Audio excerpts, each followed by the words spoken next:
디모데전서 4장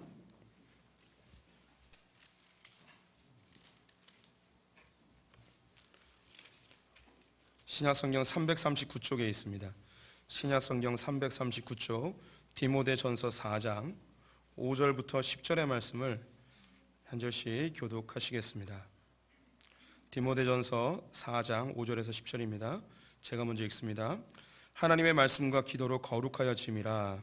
내가 이것으로 형제를 깨우치면 그리스도 예수의 좋은 일꾼이 되어 믿음의 말씀과 내가 따르는 좋은 교훈으로 양육을 받으리라. 망령되고 허탄한 신화를 버리고 경건에 이르도록 내 자신을 연단하라. 육체의 연단은 약간의 유익이 있으나 경건은 범사에 유익하니 금생과 내생에 약속이 있느니라. 미쁘다 이 말이여 모든 사람들이 받을 만하도다. 이를 위하여 우리가 수고하고 힘쓰는 것은 우리 소망을 살아계신 하나님께 두미니 곧 모든 사람 특히 믿는 자들의 구주시라. 아멘. 옆 사람에게 인사해 보겠습니다. 잘 오셨습니다. 제가 빈말로 하는 말은 아니고요. 4일 동안 집회를 하는데 오늘이 하이라이트입니다. 오늘 빠지면 다 빠진 거나 마찬가지고요. 오늘 오신 분은 다 온 거나 마찬가지입니다. 하나님은 제 그 신음소리까지도 응답하시는데요. 우리 염한석 원장님이 원래 이 소풍축제 리스트에 없으셨습니다. 부르고 싶었는데 부를 방법을 모르니까. 그런데 놀랍게도 어제 오셨던 이용희 교수님께서 오늘 갑자기 일정이 생겨서 오늘 이용희 교수님이 하기로 했었는데 자기가 못 온다고 한 분을 추천해달라고 했더니 우리 염한석 원장님을 추천해 주셨어요. 저는 이분을 그 신문을 통해서 알게 됐습니다. 올해 봄에 서울대학교에서 이 그 에이즈와 동성애에 대한 강의를 하셨는데 이게 엄청난 파장을 일으켰습니다. 한국 교회 그리고 일반 사회에 이 에이즈가 동성애에 어떤 관련이 있는지 그 전까지 의사들이 이런 것을 공개하지 않았는데 처음으로 의사분이 이런 걸 공개함으로 큰 방향성을 예전에는 그냥 종교적으로 반대했는데 이제 왜 이것이 이제 의학적으로 안 좋은지를 보여주신 아주 훌륭한 분이시죠. 소풍교회를 사랑하시는 하나님의 또 증거라고 생각이 듭니다. 우리나라에 에이즈 환자를 돌보는 병원이 없었는데 처음으로 하셨고 지금은 5개인가 늘어났대요. 원래 동성애 반대 운동을 안 하셨는데 에이즈 환자들 돌보다 보니까 이 동성애와 에이즈가 깊은 관련이 있는 것을 발견하시고 이 일을 하나님께서 사명으로 주셨다 생각하고 애쓰시는 분이십니다. 정말 훌륭한 분이고 또 우리가 이 일에 또 함께 마음을 같이 했으면 좋겠습니다. 나오실 때 우리 할렐루야로 크게 맞이하겠습니다. 할렐루야.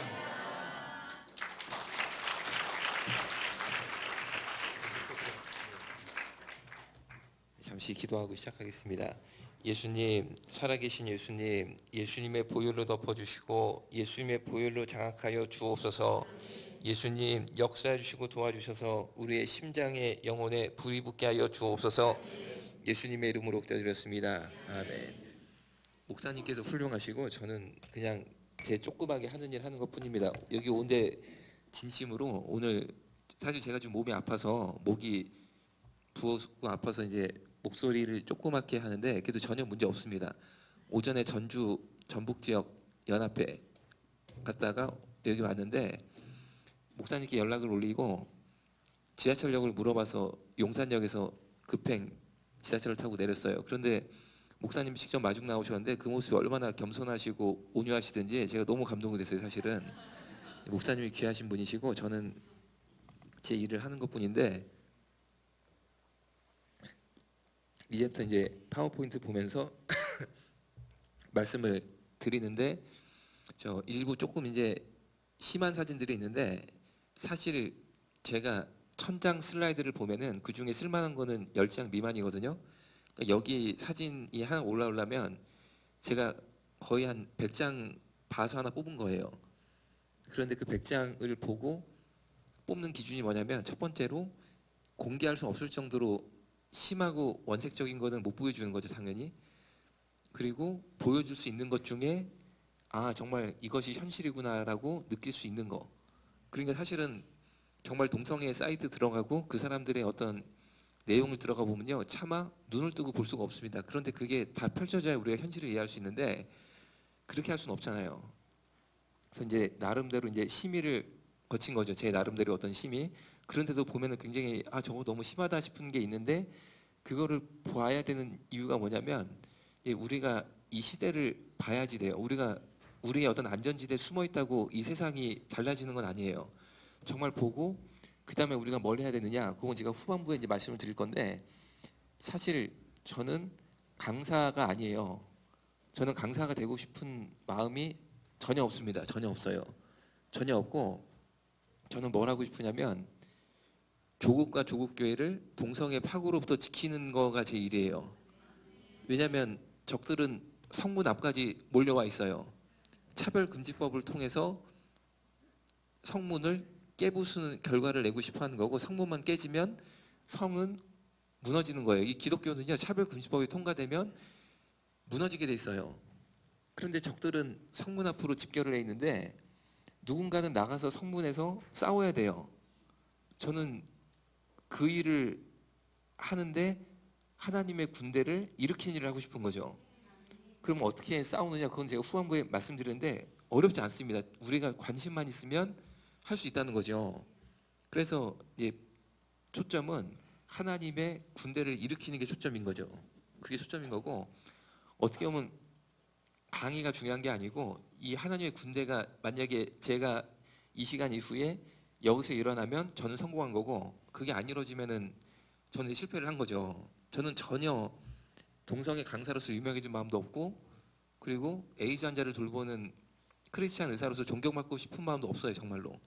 그게 중요한 게 아니고 전쟁이 벌어졌으니까 이겨야 된다는 거예요. 이게 중요한 거죠. 이제부터 보면서 이제 이 내용을, 이게 결론인데 이 결론까지 차근차근 이제 가보도록 하겠습니다. 저희 병원이고, 저는 원래 신촌 세브란스 병원에서 말기 암 환자를 돌보던 호스피스 전문 의사였는데, 환자분들에게 전도를 하기 위해서 제가 야간으로 신학대학원을, 감리교 신학대학원 졸업해서 목사 안수를 받았어요. 그러니까 의사가 먼저 되고 나중에 목사가 되고 세브란스 병원에 다시 들어가서 말기 암 환자를 돌보는 호스피스 전문 의사 일을 하다가 보시는 요양병원을 남양주에 개업하게 됐는데, 어느 날 갈 곳 없는 에이즈 환자 한 명의 사연을 접하게 됐습니다. 그래서 그분이 입원한 거를 시작으로 해서, 그 당시에 대한민국에 에이즈 환자 돌본 요양병원이 단 한 개도 없었거든요. 최근까지도 없었어요. 그런데 그 이유가 뭐냐면 에이즈 환자가 요양병원 오면은 여러 가지로 문제가 생기잖아요. 다른 환자들이 일단 다 도망가잖아요. 그래가지고 받을 수가 없는 거죠. 그런데 그 당시에 에이즈 환자분들에게 복음을 전하라는 어떤 하나님의 사명감, 그걸로 그분을 입원해서 모시게 됐는데, 이게 소문이 나서 의사 한 명이 환자 한 명을 24시간 동안 입원해서 치료하면은 서비스 한 번 제공했다라고 산정을 하는 방법이 있습니다. 제가 7만 번을 넘게 했어요. 그거를. 어마어마하게 많은 에이즈 환자를 봤는데 이 기록은 거의 아마 깨지기 어려운 기록인 거죠. 한때 저희 병원에 입원한 에이즈 환자의 총수가 전국 대학병원에 입원한 에이즈 환자 총수보다 더 많았어요. 그러니까 엄청나게 에이즈 환자를 보면서 제가 뭘 느꼈냐, 동성애가 뭔지 알았어요.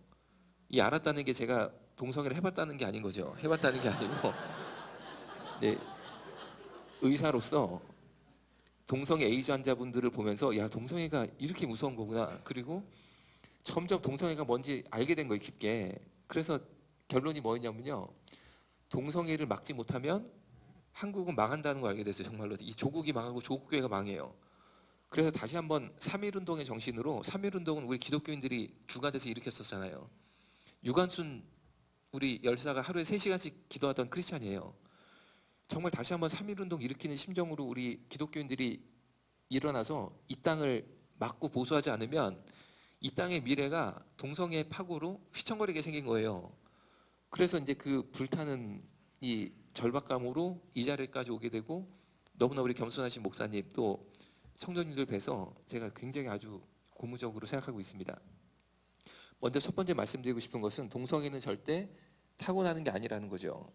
자, 이 다음으로 가야 되는데, 잠시만요. 이게 좀 멀면은 잘 안 될 수도 있어요.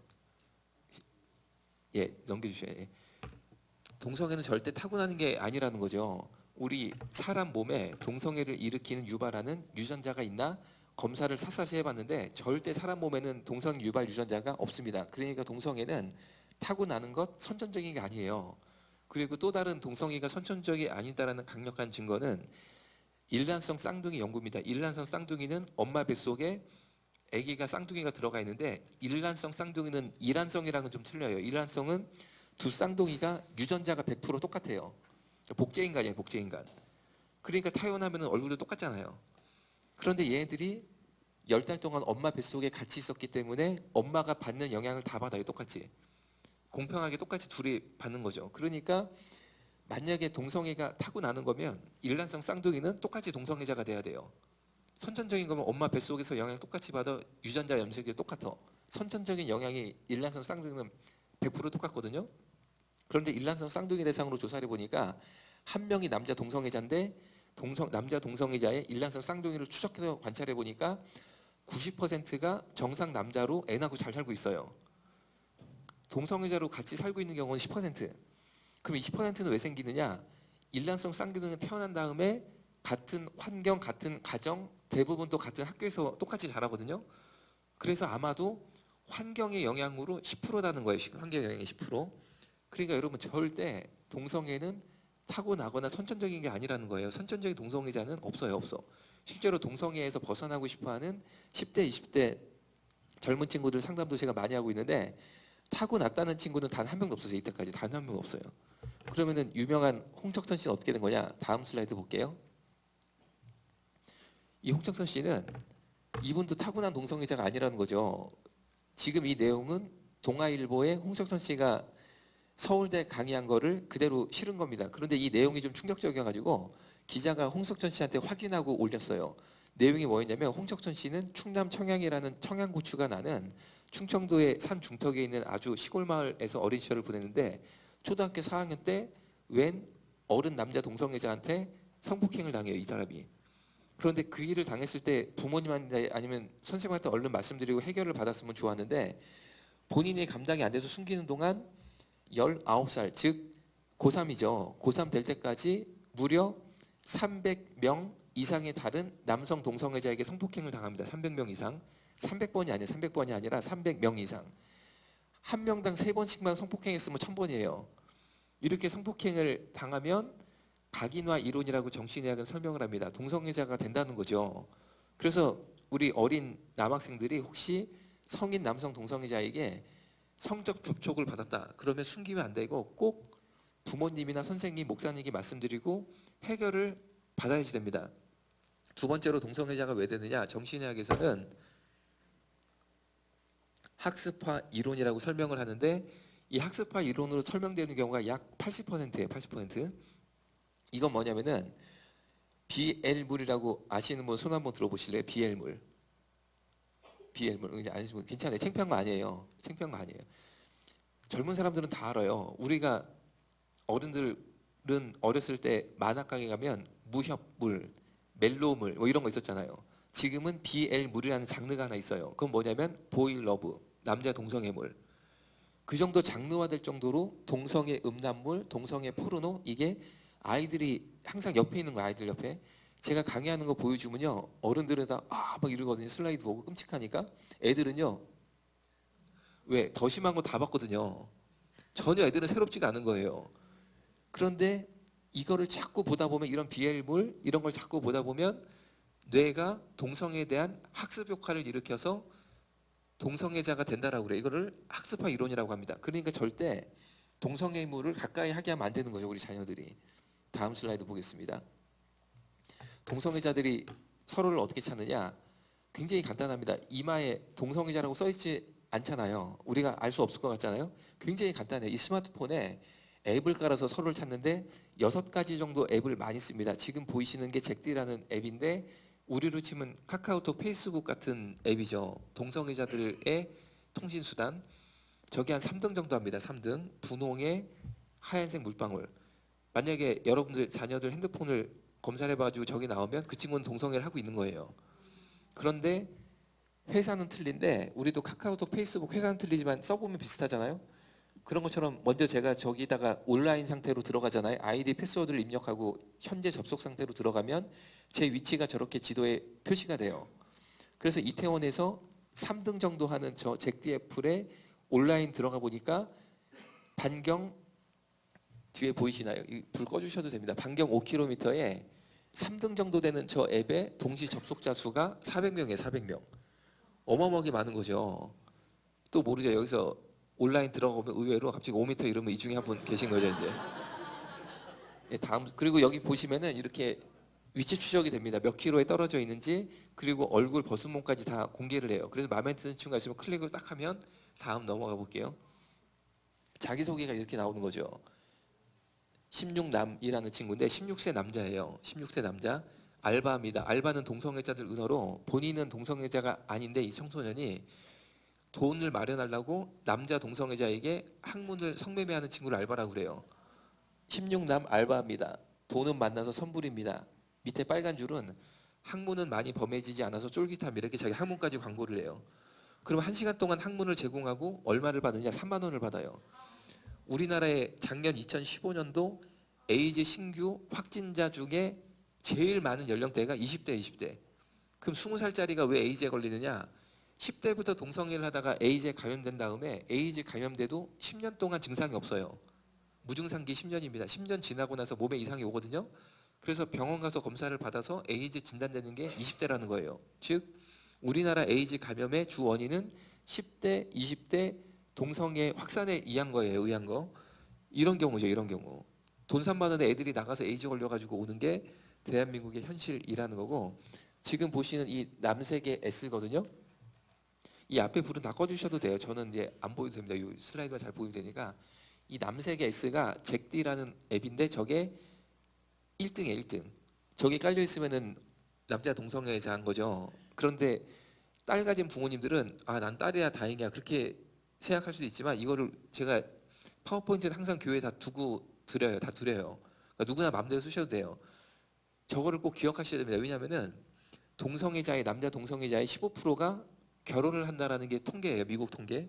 근데 이 친구들이 정말 그 여자를 사랑해서 결혼하는 게 아니고 위장 결혼을 하는 거예요. 위장 결혼. 그리고 결혼 체험을 해보는 거예요. 인간으로서 결혼이라는 게 뭔지 한번 경험해보자.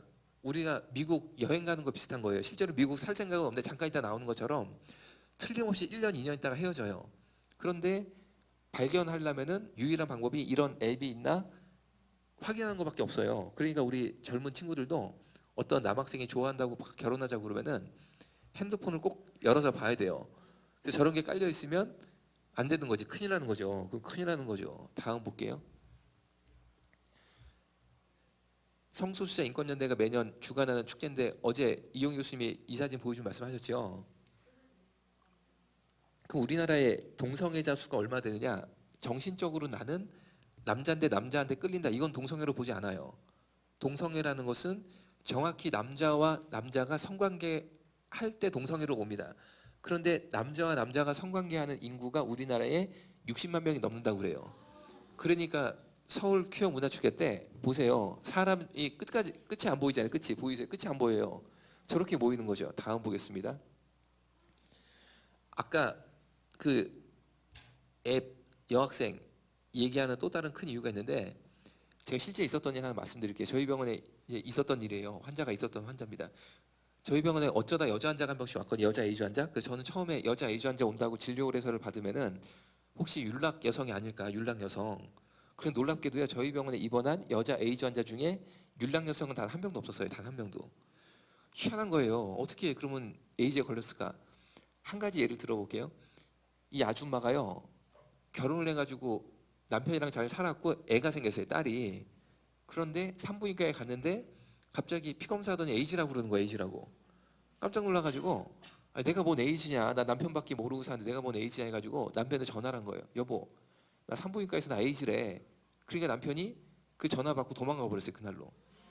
부인 에이즈 감염시키고 엄마가 에이즈면 애도 에이즈 얘기 될 수 있거든요. 이걸 수직 감염이라고 그러잖아요. 그리고 가버렸는데 알고 보니까 그 남자가 동성애자였어요. 따로 남자애인이 하나 있어요. 그래서 에이즈 옮은 다음에 자기 에이즈인 줄 알면서 결혼해가지고 여자를 에이즈를 감염시키고 애까지 임신을 하게 만들고 발각나니까 그날로 도망갔거든요. 그런데 하나님이 살아계신다는 게 저는 정말 믿어져요. 왜냐하면은 이 여자분이 졸지에 에이즈 환자가 됐어요. 애 이렇게 뿔룩해가지고 에이즈 환자가 됐는데 에이즈 환자가 되면 항바이러스 제제라는 알약을 먹어요. 이걸 먹으면 에이즈가 완치되지는 않는데 에이즈 바이러스가 확산되는 거, 증식하는 걸 막기 때문에 이거를 먹으면 이렇게 에이즈 바이러스를 증식을 억제하면서 살 수 있는데 평균 30년을 더 산다고 그래요. 30년. 그런데 이거를 꼭 먹어야 되니까 매달 대학병원 가서 이 약을 타 먹습니다. 그런데 서울에 있는 모 대학병원에 가서 진료 대기실에 감염내과에서 이 약을 주거든요. 처방을 해줘서. 감염내과 이렇게 앉아 있는데 옆에 딱 보니까 자기 옛 남편이 있네. 알고 보니까 같은 교수님 환자네. 하나님이 살아계셔서 둘이 같은 교수님 환자 진료 시간도 딱 맞게 예약이 되게 해주신 거예요. 그게 이 사모님이 자기 인생을 망친 사람 아니에요, 그렇잖아요. 자기 애는 또 어떡하고 애는. 그래가지고요, 이 사모님이요 그 자리에서 그냥 막 때리고 뭐 난리가 났어요. 그래가지고 남편이 막 뜯기고 해서 피가 막 났대요 이렇게. 근데 청소 아줌마는 에이즈 환자인 줄도 모르니까 대걸레를 막 스스 닦고 막 그랬나 봐요 대충. 그래도 뭐 그냥 남편 그렇게 두들겨 맞고 도망가 버린 거죠 이제 그 이후로. 그래서 절대 여러분 이 동성애자한테 딸을 준다는 거는 에이즈 감염 우려도 있다는 거죠. 그래서 꼭 아까 보여드린 앱 같은 거를 잘 기억을 하셨다가 한번 이렇게 보실 필요가 있다라고 저는 분명하게 생각을 합니다. 그리고 제가 아는 또 동성애자 한 명은 이 친구가 중국에 가가지고 음악을 가르쳐요. 왜 중국 사람들이 한류가 있어가지고 한국 사람한테 드라마 음악 그리고 이 음악 배우는 걸 좋아해. 한국 음악 선생님을 좋아합니다. 대중음악 선생님을. 그래서 상해에 비행기 타고 가가지고 일주일에 한 번씩 레슨을 하는 거예요. 중국 젊은이들 대상으로. 근데 중국 여자애 자기 가르치는 학생 중에 한 명이 자기를 막 좋아하는 것 같더라는 거예요. 자꾸 이 눈빛이나 만나자고 그러고 후에 아, 날 좋아하나 보다 싶었는데 자기는 동성애자거든요. 그리고 상해 가서도 상해에 있는 남자 동성애자 카페 있잖아요. 동성애자 술집. 거기 다니면 동성애자 엄청 했대요. 중국 동성애자들하고. 그런데 중국 여자애가 자꾸 자기 좋아하는 것처럼 그러니까 마음속으로 아, 내가 쟤랑 한번 결혼해볼까 이 생각이 들었대요. 그런데 왜 그 생각이 들었냐면 내가 동성애자인데 한국 여자랑 결혼하고 1년 있다 헤어지면 안 될 것 같더라는 거예요. 그 여자 집에서 가만히 안 있을 것 같고 내가 나중에 동성애자인 게 밝혀지면 가만히 안 있을 것 같고 중국 여자는 왠지 만만하더라는 게 마음속에. 그러니까 여러분 이게 동성애자들이 본인들은 차별받는다고 그러는데 본인들도 엄청나게 인종차별하거든요 사실은. 그런 얘기죠. 중국 사람이랑 무시한 거죠. 완전 막 보는 거죠 이제. 그러니까 여러분 절대 딸 줄 때 그냥 주시면 안 되고 저런 앱이 있는지 없는지 1분이면 다 보잖아. 핸드폰 잠깐 달라고 그래가지고 내가 볼 게 있으니까 잠깐 줘봐라 해가지고 뭘 보시냐고 그러면 아이 뭐 잭디나 딕소 같은 거 있나 본다 그러면 되잖아. 이제 싹 그냥 보고 이 참 필요하다 이런 것이 생각을 하고 있습니다. 이것도 아마 어제 본 사진이죠. 이런 식으로 진행이 되는데 맨 앞열에는 남자들 옷을 벗겨놓고 재물 올려놓은 것처럼 올려놓고 그 옆에 재물을 운반하는 제사장처럼 새까만 옷을 입은 사람들이 운반을 하는데 저 제사장들 딱 봐도 하나님 쪽인가요? 마귀 쪽인가요? 만물이 벌거벗은 것처럼 눈앞에 드러나는 거예요. 저 자리에 가보면 저 퀴어 문화축제는 저분들이 주장하는 것처럼 문화축제, 인권축제가 아니라 이 시대의 가장 강력하고 거대한 영적 전쟁의 현장입니다. 저분들이 서울광장에서 저렇게 막 행진하고 외치는 이유는요. 동성애를 일으키는 악한 음란의 영이 서울광장에 임하기를 원하는 거예요. 그런데 그걸 누가 막습니까? 우리 성도들이 나가서 기도해서 성령의 임재를 강구해서 성령의 능력으로 악한 영을 제압시켜야 되는 자리예요. 다음 보겠습니다. 이런 식으로 앞열이 진행되게 되고 다음 보겠습니다. 이것도 어제 본 사진이죠. 아니 전 슬라이드 볼게요. 약간 설명. 저게 동성애자 일명 항문 팬티. 저걸 왜 입냐면은 아까 말씀드린 앱에서 서로 순간 딱 만나가지고 공중 화장실 같은 데서 성관계를 맺는 걸 동성애자를 은어로 번개라고 그래요. 번개. 그런데 번개할 때 팬티가 굉장히 걸리적거린대요. 그분들 표현으로는. 그래서 아예 항문이 뻥 뚫린 팬티를 입고 다니면서 번개를 해서 공중 화장실 빈 건물 있잖아요. 빈 건물에서 이렇게 만나가지고 성관계를 갖게 용이하게 저런 팬티를 입는 거죠. 모르고 오늘 입고 오신 분 손 한번 들어보세요. 모르고 입고 오신 분. 저 옆에 저 신발 양말까지 싹 벗은 저 남자의 사연은 이렇습니다. 아까 보신 행렬을 줄줄 따라가다가 저 인도에 있는 여성들은 퀴어 문화축제 참석한 사람들 아니고 일반 서울 시민들이거든요. 그런데 4명, 5명 정도 여성이 길가에 있는 걸 보고 그 사이로 쓱 들어가서 자신의 벗은 몸을 보여주면서 이상한 성적인 성분을 느끼기 시작하는 거예요. 이 남자가. 일명 바바리맨이죠. 바바리맨. 그런데 저 여자들이 얼마나 놀랍니까? 그래가지고 옆에 경찰이 있었어요. 그래서 경찰에게 바바리맨이니까 빨리 데려가라, 제지시켜라. 그러니까 그 경찰이 한 말이 본인은 처벌할 수도 없고 저지할 수도 없다는 거예요. 왜 못하냐 그러니까 성소수자이기 때문에 보호해야 된다 이렇게 말을 한 거예요. 여러분 성소수자가 차별받는 시대가 아니고 공연 음란죄 때문에 바바리맨들은 다 제지받게 돼 있어요. 처벌받게 돼 있어요. 그런데 성소수자는 처벌이 안 되는 거죠. 오히려 특별한 법적인 보호 가운데 있다. 점을 알 수 있는 사건이었습니다. 다음 보겠습니다. 이것도 어제 보신 사진 중에 하나인데, 그러면 성소수자가 곧 동성애자냐? 이것도 굉장히 나쁜 언어 계략이 있다는 거죠. 뭐냐면은 지금 뉴스나 언론 보면 동성애자 이 말은 아예 안 나와요. 다 성소수자로 바뀌었습니다. 그러니까 일반 국민들이 성소수자라는 단어를 보면 동성애자로 오해를 하게 만들었어요. 왜 그러냐면 성소수자는 20가지 이상의 형태가 있다라고 정신의학은 설명하고 있는데, 그 중에 동성애자는 한 가지의 형태일 뿐이고, 지금 보시는 남자가 수간이죠. 성경에 말하는 수간, 동물성애자죠. 동물성애자, 정신의학에서 말하는 동물성애자. 이 남성이 야외 공공공원에서 결혼식 연다고 부모 친구들한테 청첩장을 돌렸는데, 부모님이 가보니까 며느리로 사람이 들어온 게 아니고 이 개가 들어온 거잖아요. 저 면사포 하얀색 씌우고 저 혓바닥 붙어 있는 거 보이시죠? 개하고 키스하는 거. 혓바닥 이렇게 붙어 있잖아요. 보이세요? 살 붙어 있는 거. 곱게 진짜 이 자식 키우는 게 얼마나 어렵습니까? 키웠는데 얘가 개랑 결혼한다고 면사포 씌우고 개랑 키스를 한다? 여러분 이게 받아들일 수 있으세요? 얼마 전에 국민일보에 당신의 며느리가 남자가 들어오면 어떡하겠습니까? 라는 광고가 실린 적이 있어요. 그때만 해도 우리가 순수했던 거고, 지금은 당신의 며느리가 개가 들어오면 어떡하겠습니까? 이 정도까지 우리가 고민을 해야 되는 거예요. 다음 볼게요. 이것도 어제 본 사진에 조금 설명드리면, 저 하얀색 웨딩드레스 입은 여자가 유럽의 유명한 여성 디자이너예요. 그런데 고양이 남편이랑 사별한 이후에 개 남편이랑 재혼에 성공했다라고 뉴스에 난 거예요. 다음 볼게요. 심지어 돌고래도 수족관에 1년 동안 가둔 다음에 애인으로 삼아서 성관계를 맺은 남성의 사연. 저 돌고래는 1년 뒤에 수족관에서 죽은 채로 발견됐어요. 다음 볼게요. 이것도 어제 본 거죠. 다음 볼게요. 방금 그 사진이 어제 설명 들은 것처럼 이제 동물 매춘업소잖아요. 그런데 남자나 여자가 돈을 내고 그 매춘업소에 들어가서 성관계를 맺는데 3대 동물이 개, 고양이, 닭이거든요. 제일 인기 많은 게 닭이래요. 닭.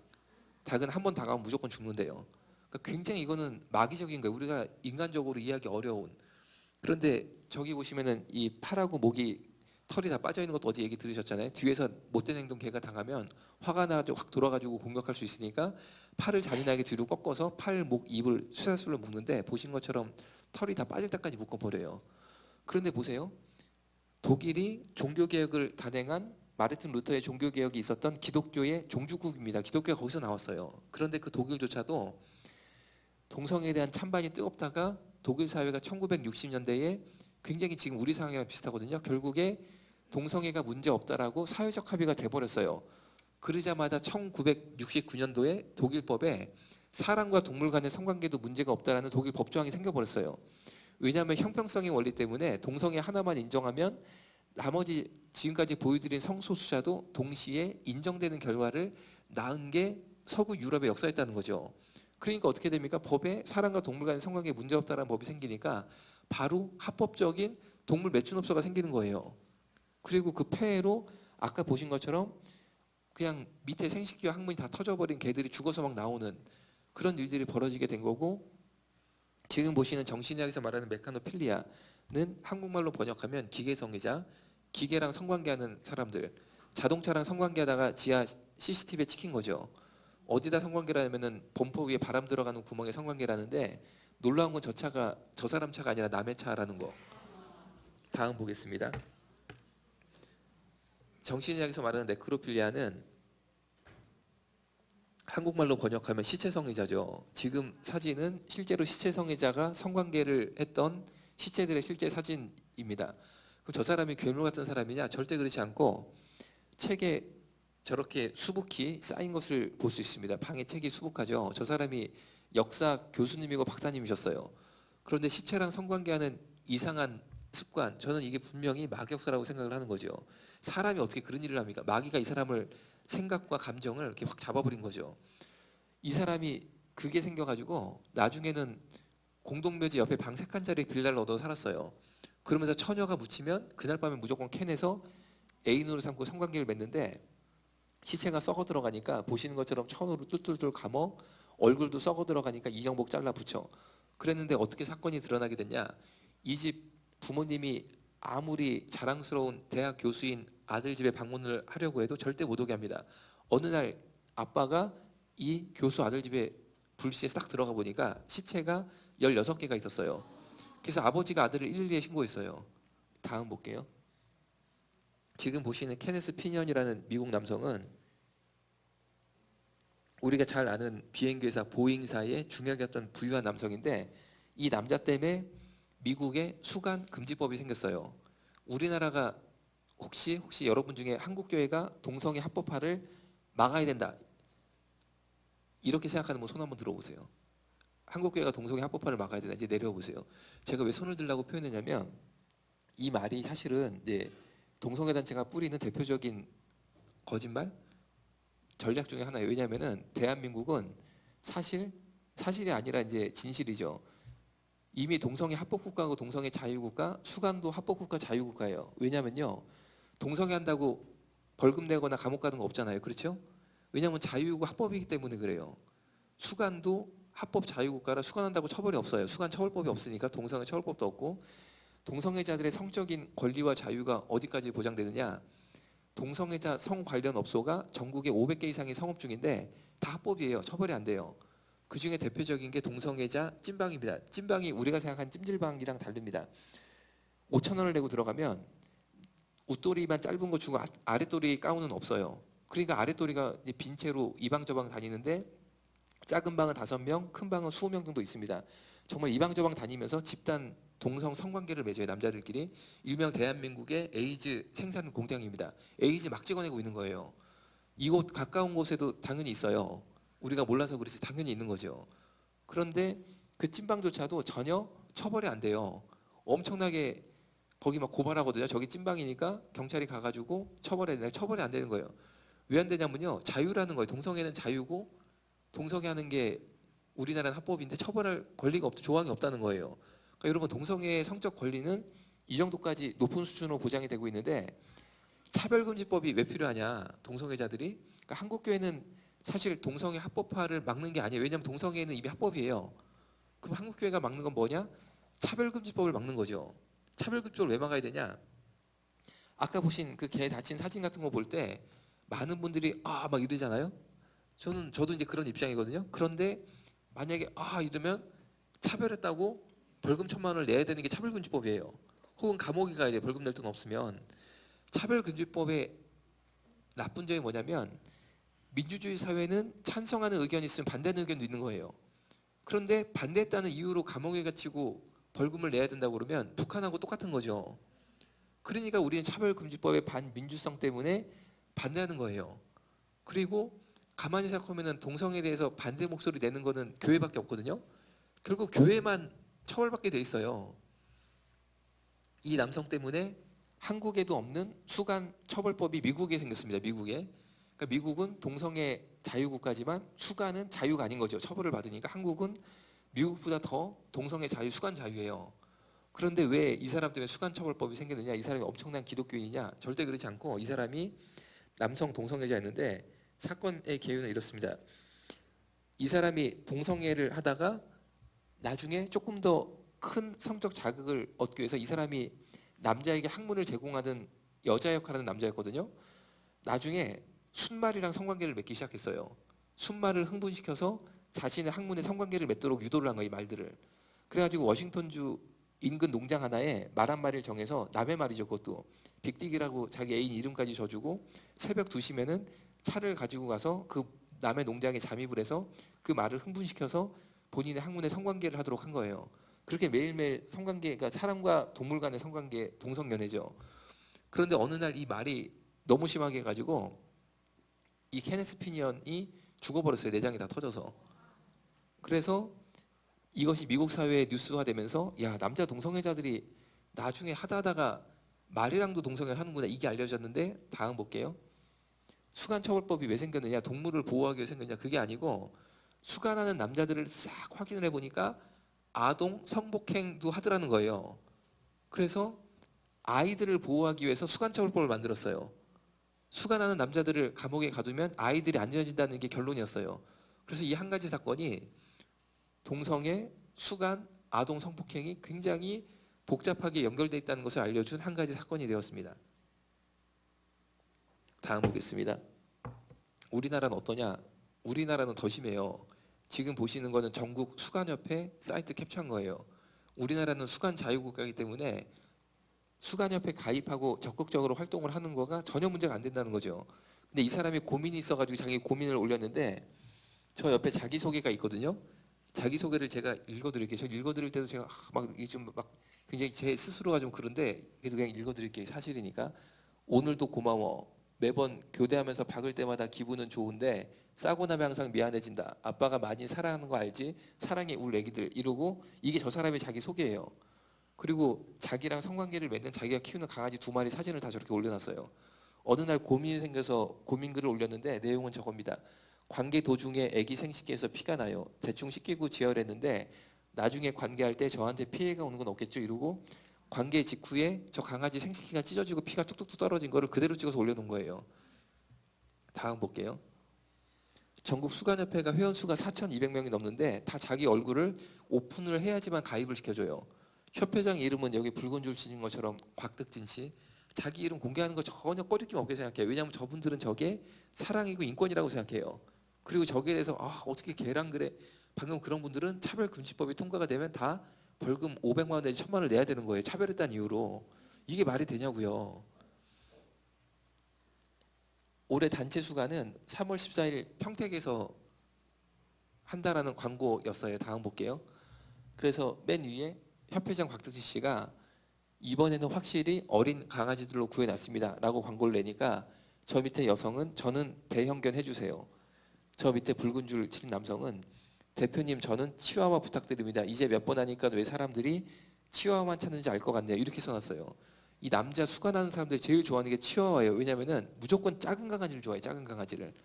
그런데 이 치와와가 몸이 많이 다 커도 작잖아요. 치와와를 제일 좋아하는데 제가 이거 보고요.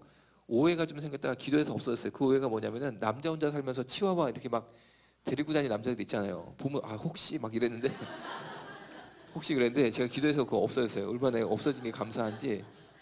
다음 볼게요. 저희 병원 조선일보 난 사진입니다. 에이즈의 무서운 건 에이즈가 면역력만 떨어뜨리면 안 무서워요. 괜찮아요. 그런데 에이즈 바이러스가 뇌세포를 갉아먹습니다. 그래서 뇌세포를 갉아먹으니까 일찍 발견되고 운이 좋으면 몸의 절반을 못 쓰는 반신마비, 조금 더 진행되면 몸을 다 못 쓰는 전신마비, 조금 더 진행되면 의식조차 없어지는 식물인간이 되는데 사진의 이 모델이 된 남성은 일찍 발견돼서 반신마비가 온 사람이에요. 그래서 왼쪽 팔 왼쪽 다리가 다리가 굳어져 있고 오른쪽으로 지팡이를 짚고 사는데 엉덩이를 보시면 항문이 다 터져서 24시간 피가 줄줄줄 나와요. 여러분 절대 인간의 항문이 장기간 지속되는 동성애를 견디지를 못해요. 그러면은 동성애로 에이즈에 걸려서 이런 처참한 몸이 되면 더 이상은 가정생활이나 직장생활을 할 수 없고 요양병원에 가서 죽을 때까지 있어야 되거든요. 몇 살 때부터 저렇게 되느냐. 미국의 장기 요양시설에 입소하는 에이즈 환자 연령을 싹 조사해 보니까 41세. 이 중에 41세 이상만 손 한번 들어보실래요? 네, 내려주시면 감사드립니다. 손 드신 분은 성경 만나시고 예수님 만나셔서 이렇게 좋은 교회에서 저녁 집회까지 건강하게 오셔서 감사한 거고, 만약에 동성애 꾀임에 빠져서 그 유혹에 빠져서 동성애했으면 방금 손 드신 분은 아마 이 이상 나쁜 상태가 돼가지고 요양병원에 있어야 되는 경우가 됐을 수도 있는 거죠. 제가 이런 거를 7만 번을 넘게 봤는데 어떻게 동성애가 아름답단 말을 할 수 있겠냐고요. 이 남성도 동성애만 안 했으면 절대 이렇게 안 됐었어요. 그러니까 저는요, 동성애는 말리는 게 사랑이고 인권이라고 저는 분명히 생각해요. 다음 보겠습니다. 일반인에게 에이즈가 감염될 수 있는 거죠. 면도기. 에이즈 환자가 썼던 면도기를 가지고 쓰면 에이즈에 감염될 수 있으니까 남성들은 목욕탕 갔을 때 일회용 면도기 떨어져 있는 거 아무거나 쓰면 안 되는 거죠.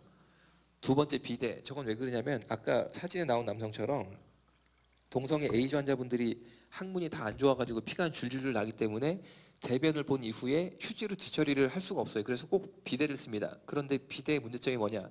비데를 쓰게 되면 비데 끝에 에이즈 환자의 피 그리고 에이즈 바이러스가 묻게 돼 있어요. 그런데 곧이어서 그 비데를 쓰면 비데 노즐이 나오면서 물이 발사될 때 방금 묻은 신선한 에이즈 환자의 혈액과 바이러스가 직구 분사가 돼서 항문을 때리게 되는데, 일반인은 괜찮은데 항문에 치질이나 치열 등 항문 혈관이 노출된 분들은 정말 노출된 혈관 속으로 에이즈 바이러스를 쏙 집어넣는 거랑 똑같아요. 그래서 비데는 에이즈 감염의 우려가 있다라고 합니다. 그러니까 여러분들이 요새는 식당 같은 데도 비대 많이 있잖아요. 보통 이제 밖에 서 있다가 누구 나오면 들어가잖아요. 얼굴을 딱 보셔가지고 제가 여기서 딱 보이는 여러분들 얼굴처럼 은혜 충만 성령 충만하면 쓰셔도 되고, 딱 봤는데 애가 나오는데 뭔가 좀 이상해, 약간 야릇해, 그러면 쓰시면 안 돼요. 그게 좀 좋지 않을까. 다음 보겠습니다. 조선일보에 나온 저희 병원 또 다른 사진인데 실제 사건을 바탕으로 하고 있습니다. 아까 보신 반신 불수가 온 지팡이를 집은 그 정도 이제 건강 상태의 남성이 병실에 입원하자마자 마음에 드는 남자를 골라서 성관계를 하는데 2시간이 안 걸리는 거예요. 어떻게 알게 됐냐면은 회전을 도는데 머리끝부터 발끝까지 이불을 확 뒤집었었는데 앞만 봐도 이게 1인분이 아닌 거예요. 이 동그라미가 너무 큰 거예요. 이거 이상하다. 이거 혼자가 아닌 것 같다. 그래가지고 확 뒤집어 보니까 두 남성이 성관계를 하고 있는 거를 보게 된 거죠. 그래서 못하게 했어요. 못하게 한 이유는 단순히 동성애를 막기 위해서 성관계를 못하게 한다, 단순히 그런 게 아니고 더 깊은 의미가 있어요. 왜냐하면은 에이즈라고 진단명은 똑같지만 바이러스가 다 틀려요. 우리가 간염이라고 진단은 똑같아도 A형, B형, C형, T형, D형 다 다르잖아요. 그런 거 비슷한 거거든요. 에이즈도 진단명은 같지만 바이러스가 서로 다 달라요. 그런데 각각의 바이러스에 맞게끔 항바이러스제를 처방해서 먹고 이렇게 매일매일 어떻게 보면 근근히 살고 있는데, 둘이 성관계를 하면 2가지 다른 바이러스가 만나는 거예요. 성관계를 통해서. 그럼 돌연변이가 생기면은 둘 다 죽어버려요. 그 다음에 약도 안 들어요. 그러니까 사실은 생명을 보호하기 위해서 성관계를 하지 말라는 거죠. 그래서 설명을 다시 잘한 다음에 둘이 성관계하다가 돌연변이 바이러스 생기면 둘 다 죽는다. 그러니까 하면 안 된다. 설명을 드렸는데 이번에는 병실에 딸린 화장실에 가서 성관계를 하는 거예요. 그래서 그거를 막기 위해서 화장실 문 하단 20cm를 자르고 밑에를 봐서 보시는 것처럼 다리가 2개면 정상, 4개면 비정상, 4개면 문 열고 들어가서 못하게 말리는 거죠. 그래서 야, 이제 병원 안에 동성애는 못하겠지라고 제가 순진한 착각을 한 거죠. 다음 볼게요. 그러니까 이 남자들이 어디를 가느냐, 저희 병원은 지하 주차장이 없고 야외 주차장입니다. 오후 2시에 보시는 빨간 차하고 하얀 차 사이가 불과 20cm예요. 저 20cm 되는 차와 차 사이에서 그 남성 둘이 뒤에 사람들이 인도에 왔다 갔다 하는데 바지를 벗고 아스팔트에 엉덩이가 쓸려가면서 성관계를 하는 거예요. 그러니까 지나가는 사람이 놀래가지고 야, 뭐 하는 거냐, 그만둬라, 막 소리를 빽빽 질러도 하던 행위를 멈추질 않는 거죠. 그래서 행인들이 병원에 신고 전화 있어요. 여기 둘이서 뭐 남자들끼리 이상한 거 한다고 빨리 와서 말리라고 그래가지고 간호사들이 놀래가지고 뛰어가가지고 말렸어요. 그거를 제가 보고 야, 이건 성중독이다. 동성애가 뭐냐고 물어보시면 저는 성중독이라고 분명히 답할 수 있습니다. 다음 슬라이드 볼게요. 그래서 미국의 논문을 찾아보니까 이미 1978년도에 다 결론이 나 있는 거예요. 이 당시에 인종차별적인 색깔이 좀 있어서 흑인들은 문란하다, 이런 생각이 있었습니다. 그래서 문란한 흑인은 아예 조사 대상에서 빼고 깨끗한 백인만 조사해보자 했는데, 백인 남성 동성애자의 28%가 성 파트너 수가 1000명 이상이에요. 43%가 500명 이상. 여러분, 500명 이상, 1000명 이상이 보통이라는 거예요. 43%가 500명 이상, 28%가 1000명 이상, 합하면은 71%잖아요. 그 여러분, 이게 성중독입니다. 이게 성중독. 500명 이상, 1000명 이상이 보통이라는 게 말이 된다고 생각하세요? 다음 보겠습니다. 우리나라의 에이즈 검사가 어떻게 되느냐, 동성애로 에이즈 걸린 것 같다 그러면 병원을 가는 게 아니고 보건소를 갑니다. 보건소를 가서 익명검사를 실시해요. 익명검사가 뭐냐, 예를 들어서 제가 동성애자인데 에이즈 걸린 것 같아서 가까운 여기 보건소를 갔어요. 가서 저 에이즈 검사 받으러 왔습니다. 그러면 일단 비용이 무료입니다. 그 비용이 사실 우리 국민 세금으로 다 내고 있어요. 그런데 신분증을 보여주지 않게 돼 있어요. 그리고 제 암호를 제가 정합니다. 그래서 제가 예를 들어서 10월 28일 날 방문한 토끼다. 그럼 토끼가 제 암호가 되는 거예요. 그 피를 쭉 뽑은 다음에 일주일 뒤에 보건소를 방문하는 게 아니고 전화로 확인을 합니다. 전화해서 저 일주일 전에 피 뽑은 토끼인데 에이즈 어떻게 됐어요? 그러면은 보건 선생님이 토끼 씨는 에이즈 걸렸네 하고 이제 끝이 나는 거죠. 왜 보건소를 방문해서 검사 결과를 듣지 못하게 하냐면, 방문을 하면 보건소 선생님이 검사지를 가지고 설명할 때 토끼 씨는 에이즈 걸렸네 하면서 제 얼굴을 한번 싹 봤잖아요. 그럼 인권 침해라는 거예요. 왜냐하면 이 선생님이 이 얼굴에 에이즈라는 걸 알아버렸잖아요. 이게 인권 침해라는 거예요. 세상에 누구도 내가 에이즈 환자인 걸 몰라야 된다는 거예요. 그런데 문제가 뭡니까? 다음 볼게요. 네이버에 궁금증을 올린 친구죠. 내가 앞만 봐도 에이즈 걸린 것 같은데 보건소 가서 인명검사 받아도 진짜 괜찮냐? 왜? 이 사람이 고민은 딴 게 아니고 밑에 저거예요. 나는 맨날 집창촌이라고 창녀촌 거기를 매일 다녀야 되는 사람인데 인명검사로 에이즈 나오면 보건소에서 나 창녀촌 못 가게 나 관리하는 거 아니냐? 위에 답변이 뭡니까? 에이즈 환자가 어디에 가서 무엇 하던 국가가 이를 제재할 방법이 없다라는 게 답이에요. 그리고 당신이 에이즈 걸린 거는 보건소 선생님도 몰라, 아무도 몰라, 오직 당신만 아니까 하고 싶은 거 마음대로 하라는 거죠. 우리나라에 이렇게 국가 관리 밖을 벗어난 에이즈 환자 수가 몇 명이냐? 3만 4천 명 정도 된다고. 3만 4천 명. 다음 보겠습니다. 동성애에 대해서도 궁금해하는 분들이 대표적으로 궁금해하는 것 중에 하나가 이거 되게 지저분한 거 아니냐? 어떻게 학문으로 성관계를 하냐? 그런데 하나님께서 인간이 정말 이 악한 깨를 내서 남자끼리 성관계할 거를 미리 아셨다라고 저는 생각을 해요. 그래서 못하게 만들어 두셨어요. 왜 못하느냐?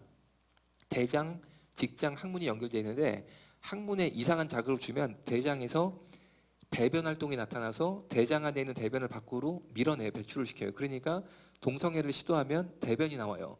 그러니까 못하게 돼 있거든요. 그런데 동성애자들은 동성애를 해야 되잖아요. 그럼 이 친구들은 어떻게 하는 거냐? 센조이라는 걸 개발했는데 센조이 뭔지 아시는 분 손 한번 들어보세요. 아는 분은 제 강의 들은 거죠. 제 강의 들어서 아는 거고 알면 동성애자예요 원래. 모르면 이성애자. 왜냐하면 동성애자들은 이걸 다 알아요. 이걸 안 하고는 동성애를 못 하거든요.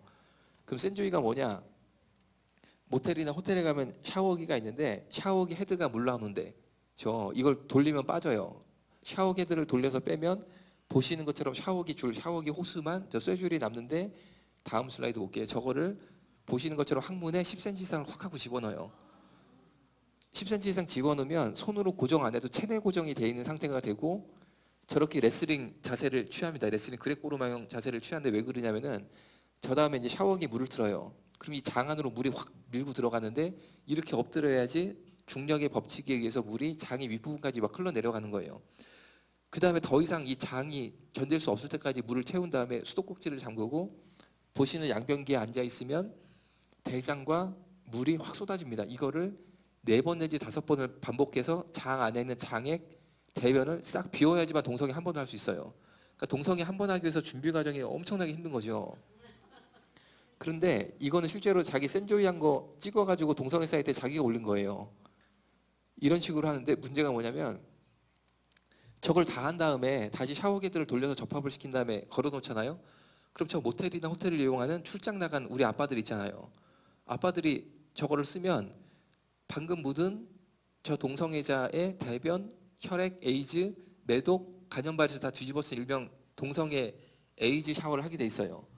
그리고 우리 아빠들 출근할 때 양치컵 안 들고 다니거든요. 보통 샤워기들 물 틀어놓고 해가지고 다 하는데 다 집어먹고 사는 거예요. 그러면은 이 센조이를 하는 사람 수가 몇 명이냐? 60만 명이 넘는다니까요. 그러니까 우리나라에 오염한 데 호텔이나 모텔은 없을 거라고 저는 분명히 생각해요. 그런데 보세요. 만약에 우리 자녀가 아주 진짜 우리가 나름대로 애써가지고 키운 아들이잖아요. 그 아들이 어쩌다 동성애에 빠져가지고 밤이면 밤마다 더러운 모텔 화장실에 저러고 이상한 자세로 쭈그리고 해가지고 이 줄, 저 쇠줄을 집어넣고 물 채우고 빼고 평생 이러고 산다.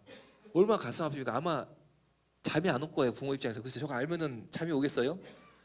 그런데 보세요. 내 아들이 저러고 살면 안 되는데 남의 아들은 저러고 살아도 되나? 여러분 동성애가 인권이라고 막 그런 사람들 있잖아요. 자기 자식이 만약에 저러고 산다고 그러면은 안 말리면 왜 이겠냐고요. 그렇잖아요. 저는 저거 보면요. 아 더럽다 이런 생각보다 진짜 저는 이제 긍휼한 마음. 저 친구 너무 불쌍해요. 이 사진 누가 찍었는지 아세요? 쟤한테 항문에다가 저 쇠줄 확 집어넣고 성관계 맺으러 간 남자 애인이 찍은 거예요. 좋아가지고. 그리고 올려버린 거예요. 여러분 내 자식은 저렇게 살면 안 되고 남의 자식은 저러고 살아도 된다? 인권이니까? 그건 아닌 것 같아요. 다음 볼게요. 16된 중2 남학생이 집에서 센조이를 하고 나가는데 엄마한테 걸릴까 봐 샤워기 헤드가 마음이 급해서 빨리 안 돌아가는데 어떻게 하면 좋냐 그러니까 답변이 고무장갑 끼고 돌리면 빨리 돌아간다 그런 거거든요. 그 만약에 애가 이상하게 샤워실에 들어갈 때 고무장갑을 갖고 들어간다 그럼 좀 의심을 해보셔야 돼요. 그런데 얘가 중2인데 집에서 센조이를 하고 나간다? 얘는 나가자마자 성관계를 하는 애예요. 그런데 성관계하는 장소가 최소한 샤워기가 있는 모텔이나 호텔은 아니라는 거죠. 아마 공중 화장실 같은 데서 이제 만나서 하는 거죠. 이 정도로 이미 10대까지도 중2까지도 동성애 센조이 이런 게 널리 확산돼 있는데 이거를 우리가 어떻게 막을 것이냐. 우리 기성세대들이 어른들이 어떤 기도와 어떤 눈물로 이것을 이 거대한 동성애 파고를 막을 것이냐. 다음 보겠습니다. 두 번째로 동성애에 대해서 궁금해하는 분들이 궁금해하는 게 굉장히 이거 아픈 거 아니냐. 학문으로 어떻게 성관계를 하냐. 아파서도 못합니다. 그런데 어떻게 하냐면 피스팅이라는 걸 남자 동성애자가 개발해서 하는데 이름은 뭐 대단한 것 같아도 내용은 별거 없습니다. 주먹 쥐고 항문으로 집어넣고 막 왔다 갔다 시켜서 항문을 다 늘려버리는 확장시키는 거를 피스팅이라고 그러는데 미국에 가면 피스팅 클럽이 있어요. 클럽이 시끄러운 음악 듣고 술 먹고 마약하고 이게 클럽이잖아요. 그런데 피스팅 클럽은 시끄러운 음악 틀어놓고 춤추고 술 먹고 마약 먹고 그것만 하는 게 아니고 진짜 테이블에서 바지 벗긴 다음에 항문에 주먹 막 집어넣고 그래요. 그런데 미국의 제일 유명한 피스팅 클럽의 이름이 카타콤이에요. 카타콤. 카타콤이 뭔지 아시죠? 지하교회. 로마의 박해를 피해서 땅굴 파고 들어가서 죽을 때까지 빛 한 번 못 보고 예배드리나 죽은 우리 기독교의 성지잖아요. 해피름은 쓸 이름이 없어가지고 그 이름을 쓰냐고요. 그러니까 동성애 문화 자체가 굉장히 반기독교적입니다. 다음 볼게요. 원불교라고 그러지. 차라리 뭐지. 피스팅 클럽 이름은 원불교. 또 유명한 절 있잖아요. 해인사 뭐 그런 거 가지죠. 해인사 그런 걸 해피름은 카타콤이야. 우리나라의 피스팅 동호회 카페 피스팅 구인 게시판인데 피스팅 구인 게시판은 뭐냐면 내 항문에 주먹 넣어줄 사람을 찾는 게시판이에요. 중간에 보시면 확장해 주시면 찾아요. 이거는 이제 내 항문에 주먹 넣어줄 사람 찾는다라는 게시글이고 밑에 보면 울산의 땡땡님 절 피스팅 일서 이건 뭐냐면 우리나라의 남의 항문에 주먹 집어넣는 이 피스팅을 제일 잘하는 고수가 현재 울산 거주 중이에요. 그래서 나 어차피 이거 한번 하긴 해야겠는데 내가 평생 동성애 하려면 한번 늘려야 되니까 해야 되는데 어차피 하는 거 이거 하다 죽기도 하거든요. 정말로. 그러니까 이거 잘하는 사람한테 잘 받아야 된다 해가지고 울산의 땡땡님한테 청을 올리는 거예요. 그럼 울산 땡땡이가 저걸 보고 댓글을 달아서 울산에 무슨 모텔에 몇 시까지 오면 내가 해줄게. 그러면 KTX 타고 내려가서 당하고 서울까지 다시 올라오는 거예요. 다음 보겠습니다. 18 고1 남학생인데 방금 말씀드린 피스팅 하다가 장이 항문 밖으로 튀어나왔는데 어떻게 하면 좋겠냐 라는 고민 글을 올린 거죠. 물론 장이 항문 밖으로 튀어나와서 덜렁덜렁한 걸 내 눈으로 보면 고민 안 되겠냐고요. 그렇잖아요. 그러니까 답이 뭐냐면 다시 장을 항문 안으로 쑤셔놓고 기다리면 괜찮다 그거거든요. 절대 괜찮지가 않죠. 18이라 괜찮지 10년 동안 이런 행동을 하면 틀림없이 10년 지난 28살 때는 항문 괄약근이 완전히 다 늘어나서 변실금 환자가 되게 됐어요. 어제 이영희 교수님 변실금 얘기하셨죠. 평생 그냥 기저귀에다가 변 싸는 항문 장애자죠. 우리 몸은 하나님 주신 거룩한 성전인데 동성애라는 거 우스운 것 같아도 틀림없이 장애자 됩니다. 항문 장애자. 다음 볼게요. 이게 바로 이제 성적 지향이라는 거죠. 이건 어제 얘기 못 들으셨죠? 이 노란색 광고 전단지는 시내 전봇대에 일제히 쫙 붙은 거예요. 전봇대에 붙어가지고 저 스마트폰 하얀색으로 찍은 거 보이시죠? 하도 이제 기가 막히게 찍은 거죠. 저게 동성애 성적 지향이란 건데 성적 지향도 우리가 동성애랑 마찬가지로 실체를 몰라요.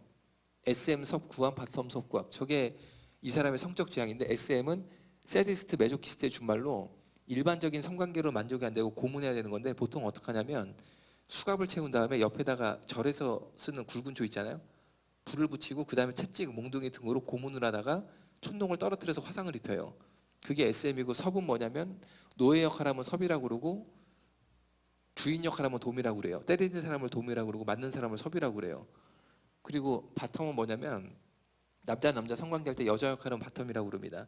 저거 볼 때마다 막 제가 막 기분이 그런 게 왜냐면 제 이름이 여만섭인데 섭구함 막 하여튼 저 섭구함이 동성애자 사이트 들어가면요 아주 일상적인 단어예요. 섭구합니다. 뭐 그리고 막 제가 우리 애 7살 때부터 강의 다 듣게 하거든요. 왜냐하면 이 동성애를 막으려면은 애들이 이 강의 한 번 들으면 절대 동성애 반대되거든요. 우리 애들 강의 듣게 한 것까지는 좋았는데 부작용이 뭐냐면 제가 집에 들어가면은 맨날 섭구함 놀리는 거죠. 제가 이 섭구함 그 얘기까지 하니까 애들이 그걸 또 저를 가지고 역으로 놀리는 초보 가능 어린 분 가능 어린 애들을 찾고 있어요. 그런데 틱톡 아이디 8780이니까 이따가 틱톡 아이디 8780 예배 끝나고 나가면서 눌러보시면 이 사람하고 연락이 될 수 있거든요. 그런데 보세요. 알바 사절 도구 있으면 알바가 뭡니까? 돈 바라고 이제 성관계 하는 남자애들이죠. 동성애 하는 남자애. 이런 애들 오지 말라는 거예요.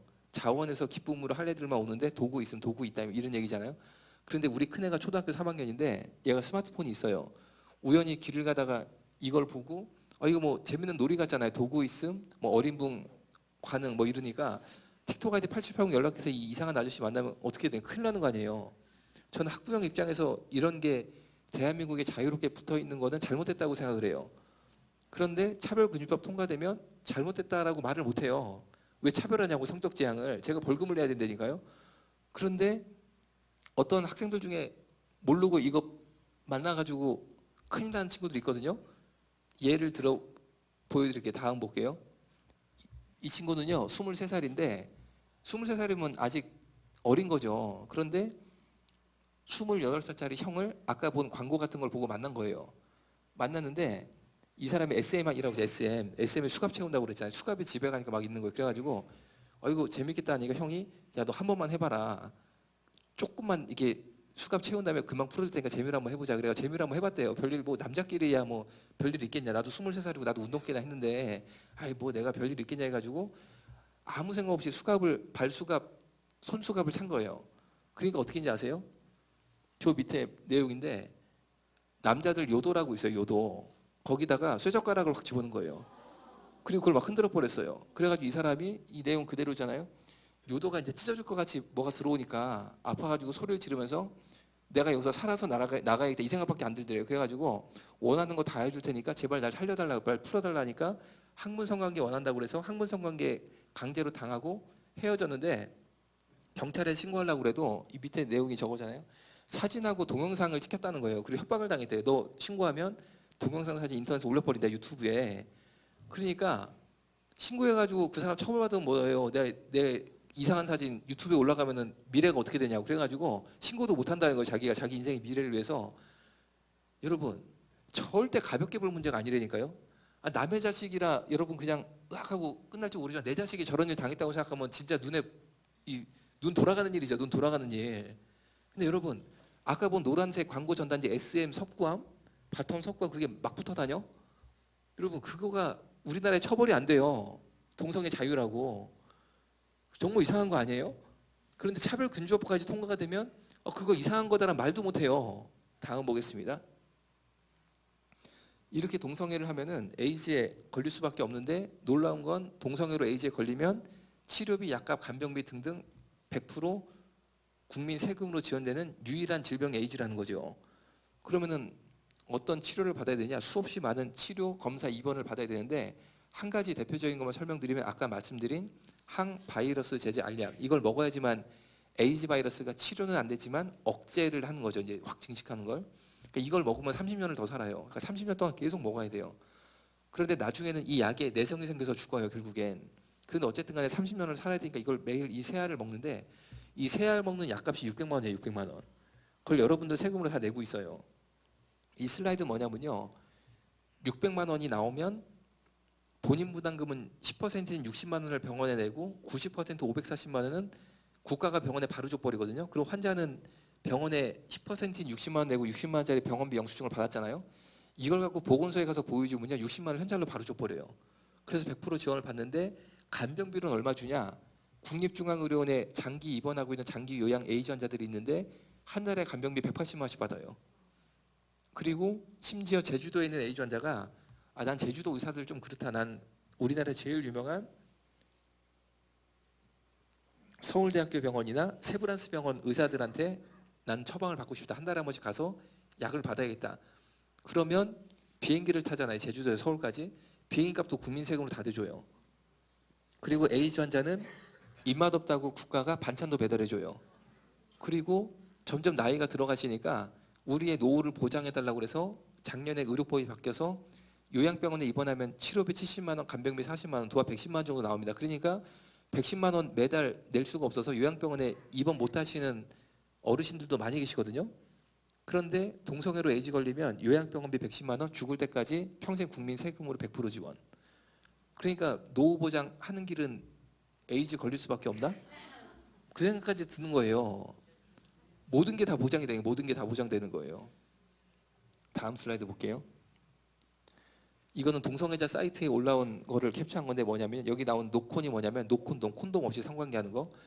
콘돔 없이 그냥 막 동성연애 하자고 달려든 애들이 있다는 거예요. 그래서 야 너 콘돔 안 끼고 하다가 에이즈 걸리면 어떡하려고 그래? 그러면 어차피 에이즈 걸려도 약값 치료비 국가에서 다 대주고 노후 보장까지 해주는데 그 뭐고 걱정이냐고 애들이 콘돔 없이 막 한다는 거예요. 다음 보겠습니다. 그 결과 지금 보시는 것처럼 대한민국이 세계 유례 없는 에이즈 급증 국가가 됐는데 미국 에이즈 엄청 늘어날 것 같잖아요. 미국은 에이즈 환자 줄고 있어요. 아프리카 늘 것 같잖아요. 후진국이니까 아프리카도 에이즈 환자 줄고 있거든요. 대한민국만 보시는 것처럼 에이즈 환자가 급증하고 있는 세계 유일 국가예요. 지난 15년간 전 세계적으로 평균 에이즈가 35%가 줄었습니다. 우리나라는 어떠냐? 지난 15년간 10대, 20대 에이즈 감염률이 20배가 늘었어요. 20배가. 남들은 35%면 3분의 1 이상 줄은 거거든요. 남들은 3분의 1 준 동안 우리는 20배가 늘었다고요. 그 부담은 고스란히 우리 젊은 세대들한테 다 가고 있어요. 세금 부담으로. 다음 볼게요. 2003년도에 에이즈 환자 2024명에 대한 대한민국의 사회적 비용이 7,821억이다라고 질병관리본부가 국제 에이즈 심포시엄 때 발표를 했는데 현재 에이즈 환자 수가 2013년도가 10,000명 돌파했는데 현재는 14,000명 정도 되거든요. 저거를 10년 동안 물가가 엄청나게 올랐지만 물가가 올라간 거 생각하지 말고 단순히 환자 수 늘어난 것만 7,821억에다가 돈 곱하기 하면 올해 2016년도 에이즈의 사회적 비용이 5조입니다. 5조. 10조 되는데 7년이 안 남았어요. 이 나라 망하게 생겼어요. 나라 망하게. 다음 보겠습니다. 트랜스젠더라고 남자가 여자 되는 분들이죠. 이분들이 본인들의 어떤 감정을 표현한 건 좋아요. 그건 그럴 수 있다고 생각해요. 그런데 공정한 언론이라면 그분들의 요구사항도 함께 국민들이 알도록 보여줘야 되는 거죠. 지금 이 내용도 거의 지금 되게 일보 직전이라 보여드리는 거예요. 뭐냐면요. 남자가 여자 되는 성전환 수술이 수술값이 1억도 금방 넘어갑니다. 왜냐하면 남자가 여자 되는 수술만 받는 게 아니고 얼굴도 여자 얼굴로 싹 다 고쳐버려요. 그러니까 비용이 어마어마하게 드는 거죠. 수술 끝난 다음엔 돌아가실 때까지 죽을 때까지 여성 호르몬 주사를 계속 맞아야지만 여자가 유지가 됩니다. 그런데 이 고가의 수술 비용과 여성 호르몬 주사의 총 비용의 80% 이상을 국민 세금으로 내달라는 게 이분들의 주장이에요. 저는 앞만 봐도 이것까지 하는 건 좀 아닌 것 같은데 그런데 이게 지금 거의 될랑말랑 하는 거예요. 그러니까 너무 가슴 아픈 거죠. 다음 보겠습니다. 아프리카 우간다가 전 국민의 60%가 에이즈에 감염돼 있다는 당시 한겨레 신문 보도입니다. 다음 볼게요. 그런데 아프리카에 무세벤이라는 크리스찬이 대통령이 되면서 나라를 살렸어요. 어떻게 살렸냐? 동성애 처벌법을 만들었어요. 그래서 동성애를 하다 걸리면 감옥에 3달치 막 집어넣었어요. 그러니까 국민들이 동성애를 안 했어요. 그래서 에이즈가 현재 우간다가 4%로 줄었어요. 60%에서 4%로 나라가 사는 거죠. 그런데 동성애자들이 말을 하기를 콘돔만 끼면 동성애에도 에이즈 감염 안 된다라고 말을 하지만 이게 또 정말 거짓말인 거죠. 왜냐하면은 콘돔의 실패율을 15%로 봐요. 15%. 그러니까 콘돔을 껴도 결국 에이즈에 걸리게 돼 있어요. 15%에 어느 순간 들어가게 돼 있거든요. 그런데 그러면 완벽하게 콘돔을 쓰면 어떻게 되냐? 정말 아주 콘돔을 완벽하게 물살 틈 없이 일관되게 완벽하게 쓰면 어떻게 되냐? 그래도 실패율이 2%에 2%. 결국에 완벽하게 콘돔을 써도 에이즈 바이러스에 노출이 된다는 거죠. 다음 보겠습니다. 그래서 이 여성이 분홍손톱의 주인공 여성이 사정이 있어서 오피스텔에서 성매매하는 곳에 취업을 해서 2년 동안 성매매업을 했는데 일을 할 때 이 여성에게 사장이 하는 말이 콘돔만 손님들한테 잘 끼우면 절대 아무 병도 안 옮는다. 그 거짓말에 속아서 2년 동안 일한 다음에 일 청산 기념으로 병원에 가서 검사를 해보니까 보시는 것처럼 에이즈부터 시작해서 온갖 안 좋은 성병은 다 걸렸어요. 다 걸렸어. 절대 콘돔으로 예방이 안 된다는 거고 저 밑에 보시면요. 자살하고 싶어요. 요즘 항우울제만 겁나 먹는 듯. 약이라도 손댈까 봐요. 저 약이 무슨 약인지 아세요? 마약이에요. 마약. 아니 정말 저 심정을 생각해 보세요. 그 콘돔 손님들 잘하면 괜찮다고 그랬다가 2년 있다가 자기 에이즈부터 온갖 병 다 걸리고 항우울제 엄청 먹어도 계속 우울할 수밖에 없잖아요. 그렇잖아요. 에이즈 환자 됐는데 그러니까 약이라도 손댈까 봐요. 마약하겠다는 거예요. 마약하면 어떻게 됩니까? 그 다음부터는요. 마약 뒤에는 난교가 따라요. 난교가. 그러면 또 에이즈가 확 퍼지는 거예요. 일반 남성들에게. 다음 보겠습니다. 동성애자들은 또 말을 하기를 한국 교회가 왜 이렇게 동성애자들을 괴롭히느냐, 왜 이렇게 가로막느냐. 여러분 절대 사실과 다릅니다. 이 한 장의 슬라이드를 보시면 다 설명이 되실 거예요. 그것이 알고 싶다. 이거는 패러디를 한 거죠. 이게 어디에 나온 거냐? 성소수자 인권연대의 공지사항을 캡처한 거예요. 성소수자 인권연대. 호모포비아, 그들은 누구인가? 혐오 세력 주요 물질조사. 호모포비아, 혐오 세력이 누구냐? 동성애 폐해를 알리거나 동성애를 반대하는 사람을 호모포비아 내지는 혐오 세력이라고 불러요. 그러니까 저 같은 사람이죠. 작년 2015년도 연말 12월에 성소수자 인권연대 공지사항에 대한민국의 주적 3명, 혐오인물 3인방을 실명으로 다 올렸어요. 그러니까 살생부 같은 거죠. 그 중에 하나가 염한섭의 저예요. 제 강의 들어보셨지만 제가 동성애자를 돌로 쳐 죽여야 된다, 혹은 동성애 처벌법을 만들어서 싹 쓸어버린다, 이런 얘기 절대 안 하거든요. 저는 동성애 처벌법을 만들자라고 주장한 적이 없어요. 다만 차별금지법을 막아야 된다는 거죠. 그리고 또 다른 제 강의의 큰 내용은, 그러니까 첫 번째 강의의 내용은 동성애 현실을 알려드리는 거고, 두 번째는 동성애로 에이즈 걸리면 희한하게 국민 세금으로 다 해주더라, 이걸 말하는 거거든요. 이 얘기했다고 우리나라의 혐오 인물 3명 안에 들 것 같으면 사실 대한민국에 혐오 인물은 없는 거예요. 그렇잖아요. 제가 뭐 욕을 했습니까? 뭐 이상한 말 한 거 없잖아요. 그리고 없는 거 얘기한 거 하나도 없어요. 다 동성애자 사이트 있는 거 자기들 올린 거 그대로 보여준 것 뿐에 없어요. 그런데 이렇게 올려놓고 더러더러 이제 무슨 일이 있죠? 뒷조사해가지고 해칠궁리를 하잖아요. 이렇게 더러더러 무슨 일이 있는데 전혀 저는 위축되거나 겁나는 게 없어요. 오늘도 목사님께서 저 마중 나오실 때 보셔서 아시겠지만 제가 혼자 다녀요. 저기 제 가방 하나 있어요. 저 가방 하나 다니고, 저 쇼핑백은 뭐냐면은 제가 강사비를 다니고 안 다니거든요. 그냥 다 무료 강의를 하는 거죠. 아까 말씀드린 저는 강사가 아니에요. 조국과 조국교회를 지키는 일을 하고 싶고 아니 하나님의 군대를 일으키고 싶은 거지. 그래서 강사로 대신에 전주에서 유명한 초코파이라고 받아왔어요. 저. 이따가 제 친구 인천산에 오기로 했거든요. 걔 주려고 그래요. 오면은 차 좀 태워달라고 그러고 좀 주려고 그러는데 하여튼간 이제 올 거야 아마. 근데 이제 더러더러 이제 무슨 일이 있는데 얼마 전에 핸드폰으로 문자가 왔어요. 테러 문자가 온 거죠. 근데 내용이 좀 특이하더라고요. 내용이 뭐냐면 이태원의 남자 동성애자 게이 수십 명을 풀어서 뭐 저를 성폭행하겠다 뭐 그런 내용이에요. 그런데 저한테만 보내면 상관없는데 70이 넘은 저희 아버지 핸드폰 번호를 어떻게 알아냈더라고요. 그러니까 가족들을 누군가 이걸 막 파악하나 봐요. 그래서 저희 아버지한테 또 테러 문자를 보낸 거예요. 근데 제가 제 이름이 이렇게 올라가 있는 거, 또 우리 아버지한테 그 테러 문자 와가지고 아버지가 저한테 보여주신 거, 그런 거 보고 절대 위축된 거 아니고 제가 저희 아버지 핸드폰 그걸 보여주시더라고요. 이거 뭐냐고 딱 보여주시는데 보는 순간 이야, 하나님께서 우리 아버지 노후에 엄청난 복을 주시겠다. 왜? 여러분 공격이 있으면요 하나님이 살아계신데 은혜는 훨씬 큰 거예요.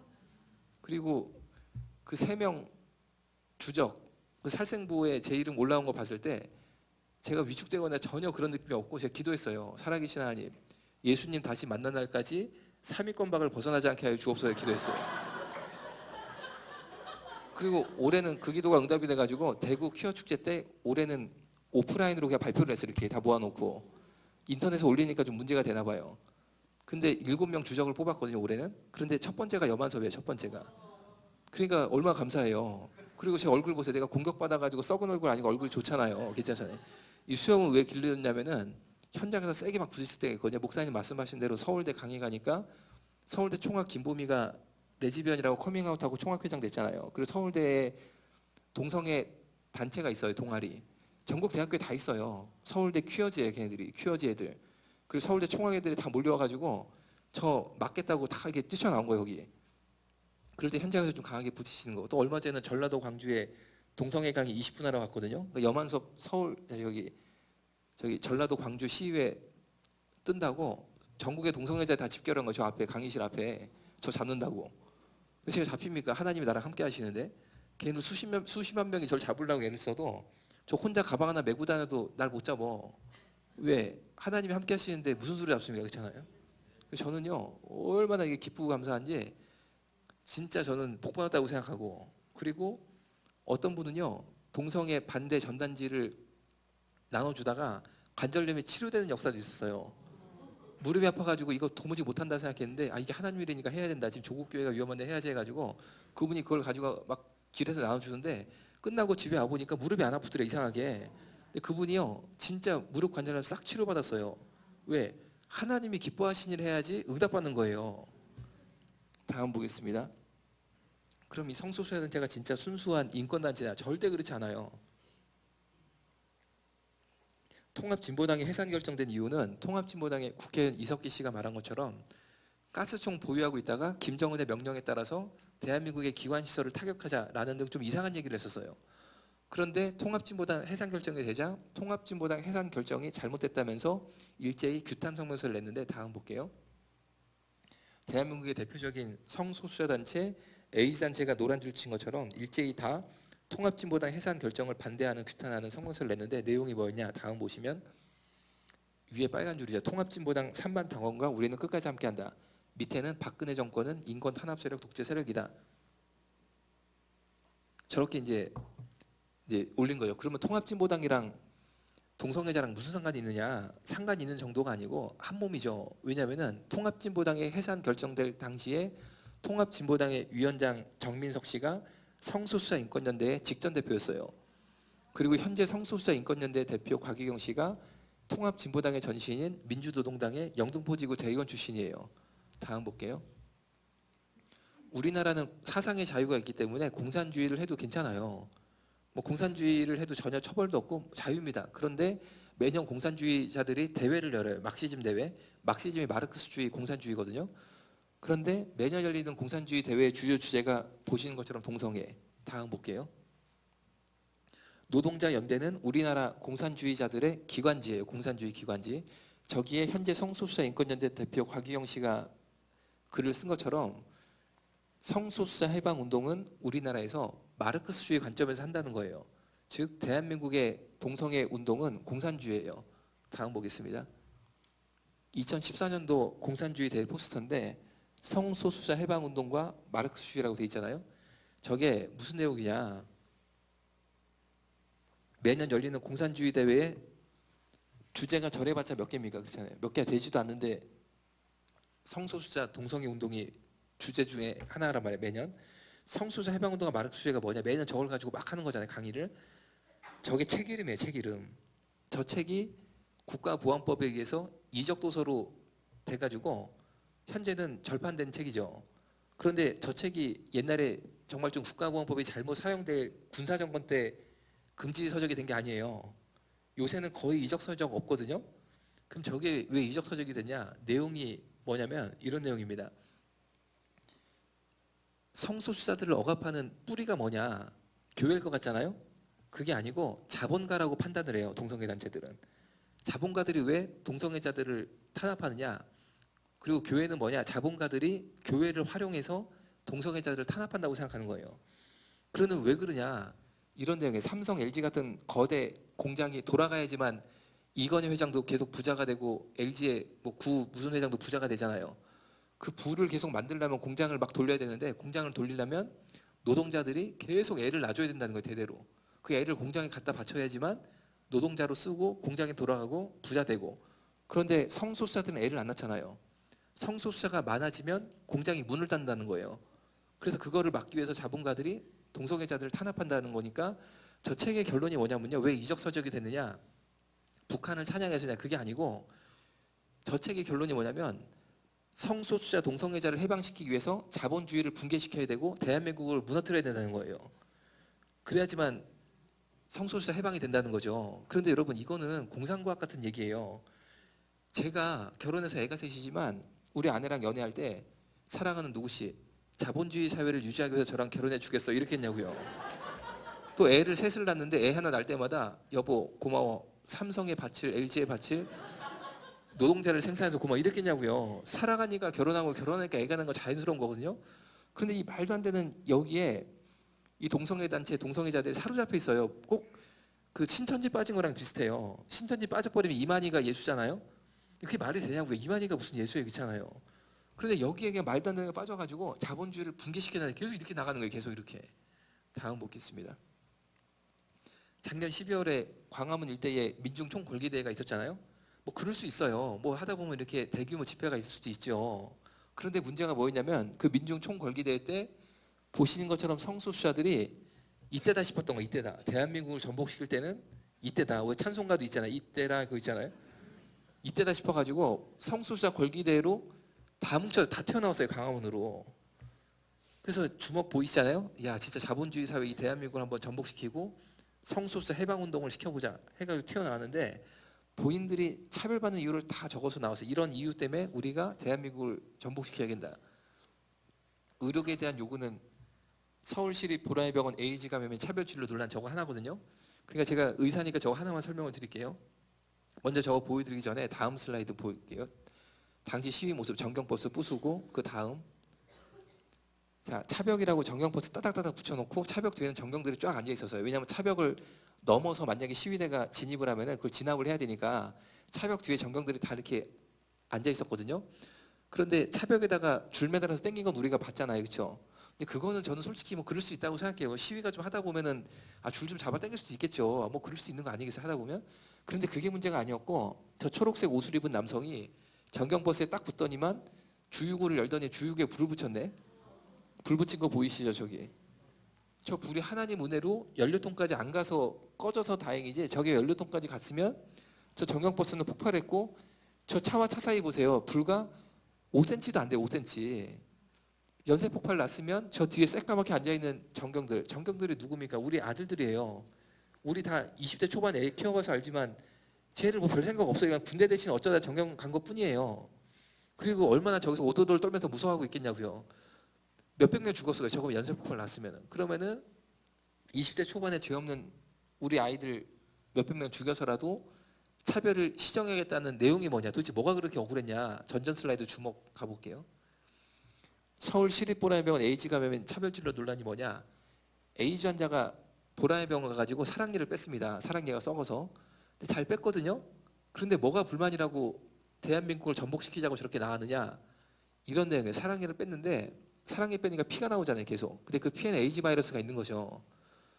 그래서 여기다가 비닐을 냈어요. 그래 비닐로 피가 떨어지잖아요. 이게 불만이었다는 거예요. 이게 뭐가 불만이냐? 감히 너희 일반인들이 동성애 에이즈 환자님 진료받는데 피 떨어지면 두 손으로 받아야지 그걸 비닐에 떨어지게 만들어? 니네를 다 주고 봐 이러고 나온 거예요. 여러분 간호사들도요. 요새 간호대 가려면 공부 얼마 잘해야 되는데요. 우리 딸 열심히 공부시켜서 간호대 갔는데 에이즈 환자 피 떨어지면 손으로 막 닦아줘야 되나요, 옆에서? 이게 말이 된다고 생각해요. 제가 의사로서 볼 때는 전혀 문제 없거든요. 여기다 비닐 대야지, 비닐로 피 떨어져야지 비닐 갖다 버리죠. 그렇잖아요. 이게 차별이라고 세상 뒤집자고 나왔다니까요. 여러분 동성애자가 차별받는다? 물어보세요. 무슨 차별받았나? 지금 이 교회도요. 소풍교회 제가 오면서 싹 보니까 동성애자 출입금지라고 써있지 않아요. 사실 동성애자들이 우리 이웃으로 성도로 같이 예배드리고 있어요. 더 정확히 말씀드리면 우리는 사실은 그 친구가 동성애자인지 아닌지 별 관심이 없어요. 그리고 교회 내 동성애자 색출해보자 그런 노력도 안 해요. 예를 들면 신천지 같은 경우 우리가 좀 노력을 하잖아요. 오지 말라고 이것도 붙여놓고. 동성애자는 우리가 그런 노력이 전혀 없었다는 거예요. 한국교회에. 왜? 사실 차별할 생각이 없어요. 우리 마음속 자체가. 그렇지 않아요. 차별할 생각이 없다니까요. 그리고 역사를 봐도 대한민국에는요. 동성애자들을 향한 대규모 박해나 차별 없었어요. 러시아는 대규모 박해가 있었어요. 아직도 동성애 처벌법이 있는 나라예요. 미국조차도 사실은 동성애에 대한 대규모 박해가 있었거든요. 대한민국은 없었어요. 대한민국은. 미국의 퀴어 축제가 왜 생겼느냐? 미국은 동성애자들에 대한 대규모 박해가 있었으니까 그에 대한 반작용으로 퀴어 축제가 온 건데 우리나라는 대규모 박해도 없었는데 퀴어 축제 차별금지법은 막 수입이 되는 거예요. 그리고 그것이 악용이 돼서 교회를 무너뜨리는 수단으로 쓰고 있는 거고 저 친구들은. 다음 넘어가겠습니다. 동성애는 좋은 것이다라는 철학을 완성한 두 명의 프랑스 철학자가 있는데 그 중에 첫 번째 사람인 미셸 푸코입니다. 홍석천 씨하고 많이 닮았죠. 그런데 이 사람이 동성애는 좋은 거다라는 철학을 만들었지만 이 사람 자체가 남자 동성애자였고 결국에 에이즈에 걸려서 10년 동안 죽을 고생하다가 60도 못 돼서 죽었어요. 다음 볼게요. 두 번째 철학자인 알투셀인데 이 사람도 동성애 좋은 거다라고 말을 했지만 이 사람은 정신질환자였고 정신 착란이 와서 자기 아내를 목 졸라 죽였고 그 이후에 평생 정신병원과 집에 연금 상태로 지낸 사람이에요. 다음 보겠습니다. 젠더 그리고 트랜스젠더란 말을 들어보셨을 겁니다. 이 말이 나온 게 저기 보시는 데이비드 라이머라는 귀엽게 생긴 꼬마아이 때문에 나왔습니다. 저 아이가 쌍둥이로 태어났어요. 쌍둥이로 태어났는데 2살 때 포경수술을 받다가 사고가 생겼어요. 의료사고가. 그래서 고추가 잘려버렸어요. 고추가 없어졌어요. 포경수술을 받다가. 그러니까 이게 뉴스에 나니까 당시 존스 홉킨스 병원이라고 미국에서 제일 좋거든요. 이 병원이. 그 병원에 성전환 수술이 처음 개발이 됐어요. 그래서 존스 홉킨스 병원에서 일하던 의사인 존 머니가 이 아이 부모를 찾아가서 대기 아들이 어차피 고추가 없어졌으니까 차라리 여자로 만들자 해서 이 깐난 아기를 여자로 만들어요. 2살짜리 애를. 그래서 얘가 여자로 크면서 이 의사가 얘를 가지고 계속 연구를 하면서 얘가 트랜스젠더가 된 거죠. 트랜스젠더가. 그때는 트랜스젠더란 말도 없었는데 얘가 이제 트랜스젠더가 된 거예요. 그래서 트랜스젠더란 말도 만들고 젠더란 말도 만들고 이게 굉장히 좋은 거다. 이게 전 세계로 확산이 됐는데 저 아이가 14살 때 기자회견을 해서 존 머니는 진짜 나쁜 사람이다라고 발표를 합니다. 그러면서 막 펑펑 울면서 하는 말이 나는 핑크 드레스 입는 것도 싫고 이런 노래 하는 것도 싫다는 거예요. 왜? 생식기만 남자가 여자 된다고 여자 되는 거 아니에요. 하나님이 주신 남성성이 이 내면에 있어요. 그런데 남자애 보고 자꾸 막 핑크 드레스 입어라 인형 노래라가 미치는 거죠. 얘는 칼싸움 노래 하고 싶고 막 그 말뚝박기 같은 거 하고 싶은데 그래서 그 엄마 아빠가요. 야, 너 그렇구나 해가지고 얘를 다시 남자로 성전수를 다시 시켜줘요. 존스 홉킨스 병원이 세계에서 제일 먼저 성전환 수술을 개발해서 시행했지만 현재 성전환 수술을 안 해요. 안 한 이유가 뭐냐? 수술을 해보니까 80%의 성전환 수술을 받은 사람이 몇 년 지난 다음에 다시 찾아와가지고 저 다시 남자로 돌아갈래요. 저 여자로 못 살겠어 이러는 거예요. 잠깐 그거 젊은 애들 몇 년 동안 막 이 정신적으로 약간 헷갈리는 거 있잖아요. 그것 때문에 그냥 수술을 해버리면은 몇 년 있다 다시 남자로 가고 싶다고 오면요 수술이 몇 배가 복잡해요. 돈도 엄청 많이 들고 부작용도 크고 안 될 수도 있고 그 폐해가 너무 커가지고 현재는 저 수술을 아예 안 해버린 거죠 병원이. 대한민국의 문제가 뭐냐? 막 와가지고 고민돼요 하면요 막 하는 쪽으로 끌고 가요 의사들이. 왠지 아세요? 성전환 수술을 해야지 돈이 되거든. 하면은 수술만 해서 끝나는 게 아니고 계속 평생 죽을 때까지 그 의사한테 와가지고 여성 호르몬 주사도 맞아야 되거든. 20명만 환자 잡으면 평생 먹고 사는 거예요 의사들이. 근데 그러면 안 되죠. 걔 인생을 생각해야죠. 80%가 몇 년 있다가 후회하는데. 근데 그걸 안 보는 거예요. 그걸 안 보는 거예요. 여러분 무서운 겁니다. 무서운 거. 무서운 거예요. 무서운 거. 두 번째로 저 아이가 기자회견 때 말한 게 뭐냐면요. 존 머니가 진짜 나쁜 사람인데 어느 날은 포르노를 보여준 거예요 얘한테. 그러면서 그때 얘는 여자로 성전환 수술 받은 꼬마아이인 거죠. 아무것도 모르는 꼬마아이. 얘한테 너 진짜 여자로 살고 싶으면 남자랑 성관계할 줄 알아야 된다. 그러면서 남자애 하나를 데려와서 둘이 포르노를 본 다음에 시킨 거예요. 똑같이 하라고. 그런데 그 남자애가 누군지 아세요? 데이비드 라이머의 쌍둥이 형인 데이비드 브라이언을 시킨 거예요. 형제끼리 데려다 놓고 포르노 보여주고 시킨 거예요. 애들이 그때 너무 어려가지고 그게 뭔지 몰랐다가 크니까 알았잖아요. 그 충격을 벗어나지 못해서 데이비드 라이머는 38살 때 총으로 머리 쏘고 자살해 죽어버려요. 형은 어떻게 했냐? 동생한테 성관계 남자 역할을 했던 형은 어떻게 했냐? 평생 우울증 환자로 살고 우울증 약 먹다가 동생 죽기 2년 전에 항우울제 과다 복용으로 약물 자살해 버려 죽어버려요. 아들 둘 죽은 다음에 저 집 부모가 우리 애 둘 죽은 거는 존 머니 때문에 죽었다라고 기자회견을 했지만 그래봤자 죽은 아들들 돌아오지 않는 거죠. 그럼 존 머니가 그 이후에 어떻게 살았냐? 2004년도에는 급기야 사람과 동물 간의 성관계를 담은 더 애니멀 패션이라는 영화에 영화배우로 출연해요. 굉장히 이상한 사람이었어요. 굉장히 이상한 사람. 그런데 여러분 보세요. 지금 한국의 대학가도요. 젠더학 강의 이거 되게 좋은 거로 하고 있거든요. 트랜스젠더란 말 여러분 그동안 좋은 말로만 알았지 그 뒤에 이런 악마적인 실험이 탄생 배경에 또 안 사람 누가 있어요. 제가 답답한 거는 동성애라는 주제는 성역화돼서 미화되는 정보만 넘쳐나고 정말 이런 정보는 어디도 접할 수가 없는 거예요. 지식의 균형추가 깨져 있는 거죠. 다음 볼게요. 동성애 문제냐? 그게 아니고 우리나라의 국민 세금으로 운영되는 성교육센터 실제 사진인데 이 애가 5살짜리입니다. 그런데 이 집 엄마가 5살짜리 애를 성교육 시키겠다고 성교육센터에 보낼 때는 애한테 요새 하도 세상이 악하니까 뭔가 도덕적인 성, 건강한 성을 가르쳐야 된다 해가지고 보낸 거잖아요. 가서 보니까 기절한 거예요. 도덕적인 성, 건강한 성을 가르치는 게 아니고 성 실습을 시키네, 아들한테. 5살짜리 애한테. 뭘 성교육 하나 보니까 여자 옷 벗기고 여자 성기 만지는 훈련을 시키는 거예요, 애한테. 그래서 엄마가 사진 찍은 거예요. 왜 그러냐? 대한민국의 성교육은 성실습교육, 성해방교육으로 다가버렸어요. 아까 보여드린 그런 철학자들의 영향으로. 그런데 그 철학자 중에 제대로 된 사람이 있냐고요. 다 인생이 그랬는데. 대한민국이 다시 한번 우리 기독교인들이 눈물의 기도로 이 경건의 뿌리를 회복시키지 않으면 정말 하나님께서 이 대한민국의 촛대를 옮기실 것 같아요. 하나님이 우리나라 버리시면 우리나라 어떻게 되는 거예요? 여러분, 제가 볼 때는 지금이 바로 대한민국의 영적인 변곡점에 있어요. 다시 한번 우리가 성령을 회복해서 일어나느냐 아니면 여기서 망하느냐, 그거예요. 지금은 국민들이 더 이상 예수님, 성경, 하나님 필요 없다는 거예요. 먹고 살만하니까. 여러분, 정말 필요 없어요? 큰일 나요, 큰일 나. 여러분, 100년 전에 이 나라가 어땠어요? 100년 전에 어땠냐고요? 예수님이 우리를 이만큼 끌어올려 주신 것뿐이에요. 다음 볼게요. 이 안보 문제도 굉장히 중요하잖아요. 대한민국의 안보가 얼마나 중요해요. 북한은 지금 핵무기 개발한다고 난리가 났잖아요. 그런데 군대 내에 동성애자들이 동성애자 사이트를 통해서 서로를 찾아요. 우리 부대 내 동성애자 찾습니다. 여기 보시면 15사는 50년대 동성애자 찾는다는 광고 내잖아요. 그래서 동성애자 찾는구나 하고 클릭을 딱 해보면 다음 볼게요. 이렇게 이제 성관계 하자라고 노골적인 사진을 올리는 거예요. 의정부 군인입니다. 뭐 부대에서 성관계 이런 내용이죠. 다음 볼게요. 그리고 네모반에서 성관계 하는 걸 찍어서 올리기도 하고. 다음 볼게요.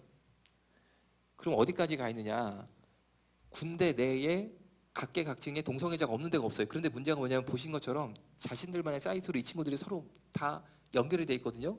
그래서 대한민국 군대 거의 모든 정보가 동성애자들한테, 동성애 단체에 넘어가고 있다는 게 저는 굉장히 우려스러워요. 초급 간부도 동성애자. 다음 볼게요. 이거는 뭐냐면은 병장이 동성애자인데 나 병장이다 하면서 올린 거예요. 일병이 일반인이 왔거든요. 그 일병 남자애를 계속 성폭행을 한 거예요. 내무반에서. 그러니까 어느 순간 이 일병이 동성애 맛을 들여가지고 이 일병이 원래 있던 여자친구가 있거든요. 여자친구도 발로 차버리고 헤어지고 동성애 그 다음부터 더 열심히 하더라, 이런 내용이에요. 부대가 동성애자 양성소처럼 되고 있는 거죠. 다음 볼게요. 장교도 동성애자. 다음. 부사관도 동성애자. 다음. 삼성장군 운전병도 동성애자. 다음. 사령부에도 동성애자. 다음 볼게요. 동성애자가 없는 군이 없는 거예요. 없는 부대가. 동반 입대자 제도를 통해서 동성애자들이 군대 애인끼리 입대를 하는데 둘이 애인이죠. 그런데 동반 입대자 제도가 둘이 친구들끼리 네모반에 손잡고 들어가지고 제대할 때까지 같은 네모반 쓰는 거잖아요. 이 제도를 이용해 가지고 남자 동성애자들이 애인끼리 같은 네모반 들어가서 사실상 동거 생활을 한다는 거예요. 다음 볼게요. 영어죠. 밀리터리 게이 파티. 한국말로 번역하면 군 동성애 파티죠. 군 동성애자 파티. 그리고 이 그림처럼 군인 동성애자들이 서로 동성애하는 거 노골적이잖아요. 군대 내 동성애자 파티도 있어요. 그런데 문제가 뭐냐? 군대 내 동성애자 파티를 공동 주최하는 게 저기 5개 보이잖아요. 국회의원 5명이 공동 주최네. 여러분, 국회의원이 이 나라 지켜줄 것 같으세요?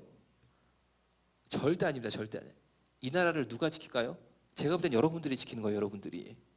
예수 믿는 사람들이 눈물 뿌려서 이 나라를 지키지 않으면은 여러분, 국회의원이 굳이 군대 동성애자 파티하는데 공동 주최까지 할 필요는 없을 것 같은데 제가 앞만 봐도.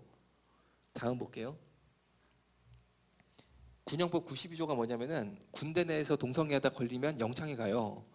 그런데 사실 은밀하게 동성애가 이루어지기 때문에 발견이 잘 안 되는데 어쩌다 걸리면 영창에 가니까 군형법 92조가 대한민국 군의 동성애 에이즈 확산을 막는 최후의 보루죠. 그런데 이거를 없애야 된다라고 헌법 소원을 냈잖아요. 그런데 올해 이겼어요. 정말 여러 기독교인들이 기도 열심히 하고 열심히 활동해 주셔서 이겼는데 5대4로 이겼어요. 5대4로. 세상 말로 하면 한 끝발 차이로. 한 끝발 차이로. 이 한 끝발이 뒤집히면 지는 거예요. 그러니까 굉장히 대한민국이 위기 상황에 있는데 당시에 이게 서로 이제 싸움이 겁나게 붙은 거죠. 동성애 진영이랑 반동성애 진영이랑 겁나게 붙었는데 이 사람들도 이제 데모하고 뭐 난리가 난 거죠. 이거 막 없애야 된다고. 그런데 군형법 92조 없애자고 데모한 데가 어디냐? 저기 보이시죠? 노동자연대. 노동자연대가 뭡니까? 아까 보여드린 공산주의 기관지예요. 그런데 저 남자가 동성애자도 아니거든요. 그런데 공산주의 기간지에서 왜 군영법 92조를 없애서 대한민국 군대 안에 동성애 에이즈 확산을 시도하느냐. 생각해 보세요. 대한민국 군대에 동성애 에이즈가 확산된다. 그럼 누가 제일 좋아할 것 같아요? 북한의 돼지왕. 북한의 돼지왕이 제일 좋아하는 거죠. 돼지왕. 그런데 북한의 돼지왕이 제일 좋아할 만한 일을 대한민국의 동성애자들이 공산주의자들이 대신해 준다. 이거는 여러분들이 각자 음미를 해야 돼. 그 의미가 뭔지. 저는 알 것 같아요. 아니 자기는 동성애 하지도 않으면서 왜 저거 패자라고 이렇게 들고 나왔냐고요. 저는 한만 봐도 연관성이 있고 막 이해가 되거든요. 왜 저걸 없애려고 그러는지. 여러분 전혀 꺼리낌 없이 얼굴 다 드러내고 저러고 저 사람들은 활동하고 있어요. 우리 예수 믿는 사람들은 어떠냐고요? 나가서 데모하자고 해도 같이 나가는 사람도 없고, 항의 전화 한번 하자고 해도 전화하는 사람도 없고, 댓글 한번 달자고 해도 댓글 다는 사람도 없어요. 무슨 수로 우리가 이기겠어요? 저 사람들은 저렇게 얼굴 다 드러내고 벌써 이 성문을 부수려고 앞에 모여 있는데 누가 그 성문을 지킵니까? 누가 지켜요? 여러분이 지키지 않으면 대신 지켜줄 사람 아무도 없어요. 아무도 없어요. 다음 볼게요. 이건 제가 이제 서울시청 앞에서 1인 시위한 거. 다음 볼게요. 얼마 전에 월간조선에 나라 지키는 의병의 마음으로 동성애 에이즈 확산 막겠다라고 인터뷰 기사가 5페이지 정도로 이제 제게 나갔어요. 그러니까 동성애 피해 그리고 동성애 에이즈 확산 막아야 된다. 이게 주 인터뷰 내용이었는데, 야 월간조선이 무슨 기독교 잡지도 아니고 저런 기사 누가 보나 싶잖아요. 그런데 저 기사가 인터넷 조선일보에 연동이 됐는데, 다음 슬라이드 볼게요. 조선일보 인기 기사 1위 됐어요. 그 왜 그러냐? 대한민국 국민들의 대부분은요 마음속에 동성애가 분명히 뭔가 잘못된 게 있는 것 같은데 요새 맨날 좋다고 그러거든요. 그러던 차에 동성애 피해 그리고 동성애 막아야 된다 이런 목소리가 나오니까 관심이 확 쏠리는 거예요. 여러분 우리가 불을 질러야 돼. 이 대한민국에 누군가는 번개탄이 돼가지고 이 몸에 화상을 입으면서 연탄 위에 떨어져야 돼요. 그래 연탄에 불이 붙잖아요. 기독교인 앞만 봐도 대한민국에 10% 안 넘거든요. 사실 10%도 안 되겠죠. 그 10%가 최소한 50%를 설득해야 60%가 되고 과반수가 돼야지만 지키는 거예요. 그런데 여러분 우리가요 진짜 번개타처럼 나는 이 하나님 앞에서 한번 산화해 보겠다 이런 각오를 가지고 몸에 불을 붙이고 대한민국이라는 연탄 위에 떨어져도 될까 말까인데 아무도 안 나가. 아무도 안 나가. 하나님의 군대가 아무도 없어. 적군은 성벽에 다 달라붙어 있고 성벽에 지금 성문을 부수고 있는데, 제가 앞만 봐도 한국교회는요 농사짓느라 바쁜 거예요. 농사짓느라. 여러분 농사 열심히 지셔야 되지만 싸우는데 일부는 보내줘야 되는 거잖아요. 보내줘야 되는. 그래서요 이제부터가 제가 하고 싶은 얘기가 있는 거죠. 제가요 그동안은 강의를 다니면서 한국교회 연합, 한국교회가 연합해서 벌떼처럼 일어나서 막아야 된다 이 생각을 했어요. 그래가지고 엄청나게 연합회 활동 그런 거 신경을 좀 많이 쓰고 좀 기대를 많이 했는데 잘 안 되는 거예요. 잘 안 되는 거예요. 그 이유가 뭘까 생각을 해봤어요. 그 이유가 뭘까 생각해 보니까 한국교회는 개교회주의가 있어요. 개교회주의가. 그런데 그게 나쁘나 좋다 저는 그런 판단을 하고 싶지가 않아요. 왜냐하면 그런 판단을 하기엔 너무 늦었어요. 일단 이 적군들을 물리치냐 안 물리치냐 죽냐 사냐 이거거든요. 차별금지법 통과되면 우리는 이제 끝나는 거예요. 정말 이제 박살이 나는 거예요. 그런데 이제 와서 개교회주의를 고치겠다? 이건 너무 늦었어요. 늦었고 지금은 제가 이제 전략을 바꾼 거예요. 제 나름대로 전략을 바꿔가지고 어떻게 바꿨느냐? 개교회에 인터넷 선교팀을 만들어야 된다. 5명만 있어도 돼. 5명만. 이 중에 5명 헌신하셔야 돼요. 돈도 안 들어요. 이미 다 핸드폰 있잖아요. 이거만 있으면 돼. 이거만 있으면. 그러면요 5명만 인터넷 선교팀을 만들면 사실은 동성애, 이슬람, 이단이 이게 세트예요. 세트. 이 사람들이 한국교회를 무너뜨리려는 주 세력들이거든요. 그런데 그때마다 중요 이슈들이 있습니다. 그러면 가가지고 막 댓글 달고 항의 전하고 막 해야 되잖아요. 그런데 5명만 깨어 있으면요 각 교회마다 5명만 그 팀이 살아 있으면 이겨요. 이겨. 그리고 어떨 땐 전쟁이 크게 날 때가 있어요. 그럴 때는 그 5명이 전 교인들한테 카톡 딱 보내가지고 서명하는데 5분도 안 걸려요. 그러니까 뿌리면 성도들이 자기 자리에서 일하다가 그냥 막 서명 들어가는 거예요. 그것만 해도 이깁니다. 그것만 해도. 그리고 이 인터넷 선교팀이 좋은 게 뭐냐면 교회에다가 또 막 그 나쁜 사람들이 인터넷에 나쁜 글 올리고 막 하잖아요. 말도 안 되는 거 명예훼손 막 그런 거 하잖아요. 그런데 교회가 대응을 못하는 이유가 뭐냐면 그걸 가지고 만약에 언론중재위원회 같은 데 가잖아요. 그럼 변호사비를 못 줘도 300만 원을 줘야 돼요. 그럼 댓글 하나 달 때마다 300만 원 우리가 무슨 수로 내냐고요. 그렇잖아요. 그러니까 돈이 없어서도 싸우지를 못하는데 변호사 안 써도 인터넷 선교팀만 작동이 되면요. 무료로 다 쳐낼 수 있어요. 그런 공격들을. 다 쳐낼 수 있다니까요. 그러니까 제가 생각을 한 거예요. 야, 그렇다. 이제 제가 이제 작전을 받고 어떻게든지 이게 하나님의 군대를 일으켜야 되는데 지금 보시는 것처럼 대한민국의 반동성 운동은 어제 오신 이용희 교수님부터 시작해서 다 의병들의 의병들. 누구한테 후원받느냐 그런 것도 없어요. 어제 오신 이용희 교수님은 교수잖아요. 그분요 결혼도 안 한 사람이에요. 결혼도 안 하고 퇴직금 월급 다 갖다 바친 사람이에요. 나라 살리겠다고. 누가 후원해 주냐? 후원도 안 해줘요. 자기 혼자 막 그러고 살아요. 그러고 결혼도 안 하고. 저도 마찬가지로 저도 보시는 것이 이러고 막 다니잖아요. 내가 뭐 강사비를 받아. 그리고 집에 오늘 끝나면 내가 택시 타고 가면 택시비만 20만 원 나오는데 우리 집에 다 그런 값을 지불하고 사는 거예요. 그런데 왜 그러냐? 이걸 안 하면 안 되거든요. 그런데 문제가 뭐냐? 미국의 민주당이 힐러리가 대통령이 될 것 같잖아요. 그럼 민주당은 무조건 동성애 압박이거든요. 한국에다가. 그러면은 그 엄청난 이 압박의 힘이 있잖아요. 이거를 의병들 힘으로는 안 되는 시대가 왔어요. 그럼 빨리 하나님의 군대가 일어나서 우리도 엄청난 힘으로 이걸 막아야 되는데 박근혜 대통령님은 보수라 차별금지법 반대할 것 같잖아요. 찬성하시는 분이에요. 왜 찬성하냐? 반기문인 유엔 사무총장이 차별금지법 적극 찬성론자잖아요. 그런데 박근혜 대통령이 제일 믿고 의지하는 게 반기문 총장이거든요. 왜냐하면 이 대권을 물려줘야지만 모든 것이 이게 편안하고 안전하잖아요. 바뀌면은 막 청문회나 뭐다 골아플 거 아니에요, 그렇잖아요? 그럼 보세요. 여든 야든 간에 차별금지법 반대하는 당이 없어요. 여든 야든 간에 차별금지법 막을 사람들이 누구냐? 우리밖에 없어, 우리밖에.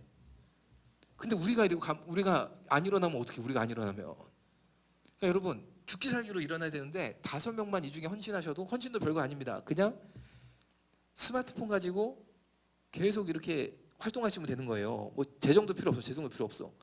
그럼 이분들한테 중요 이슈를 어떻게 알려주냐? 제가 이제 카톡방을 만들려고 그래요. 카톡방을 만들면 저는 단체를 안 만들 거예요. 단체를 만들지도 않을 거고 그리고 뭐 단체 대표가 되고 싶은 생각도 없고 그냥 카톡방을 만들어서 정보만 계속 올려줄 거예요. 요새 문제가 되는 게 이거다. 댓글 달 게 이거다. 쉽게 말하면 이제 이 타격 좌표를 딱 찍어주는 거예요. 그럼 개교에서 그걸 판단하셔가지고 아 이거 우리가 움직일 거다 싶으시면 가가지고 폭격하면 돼요. 어제 이용희 교수님 말씀하신 대로 전화, 댓글 뭐 이런 걸로 폭격하면 된단 말이에요. 그리고 진짜 집회 이거 나가야 될 만한 거 있으면 제가 딱 뉴스를 띄워놓으면은 그거 보시고 개교에서 판단하면 돼. 이거 우리가 나가야 된다 싶으면 나가면 되는 거예요. 당장 12월 1일 날 세계 에이즈 날이라 가지고 동성애 에이즈 단체가 집결을 하거든요. 그래가지고 맨날 그분들 하는 말 있잖아요. 동성애랑 에이즈랑 상관없다. 그리고 막뭐 별얘기 다 하거든요. 맨날 하던 얘기. 그럼 그게 또 온갖 조선, 중앙, 동아할 것 없이 기사화가 다 돼요. 세계 에이즈 날이니까. 그 12월 1일 날 가만히 있을 수 있습니까? 우리 반대 집회 해야 되거든요.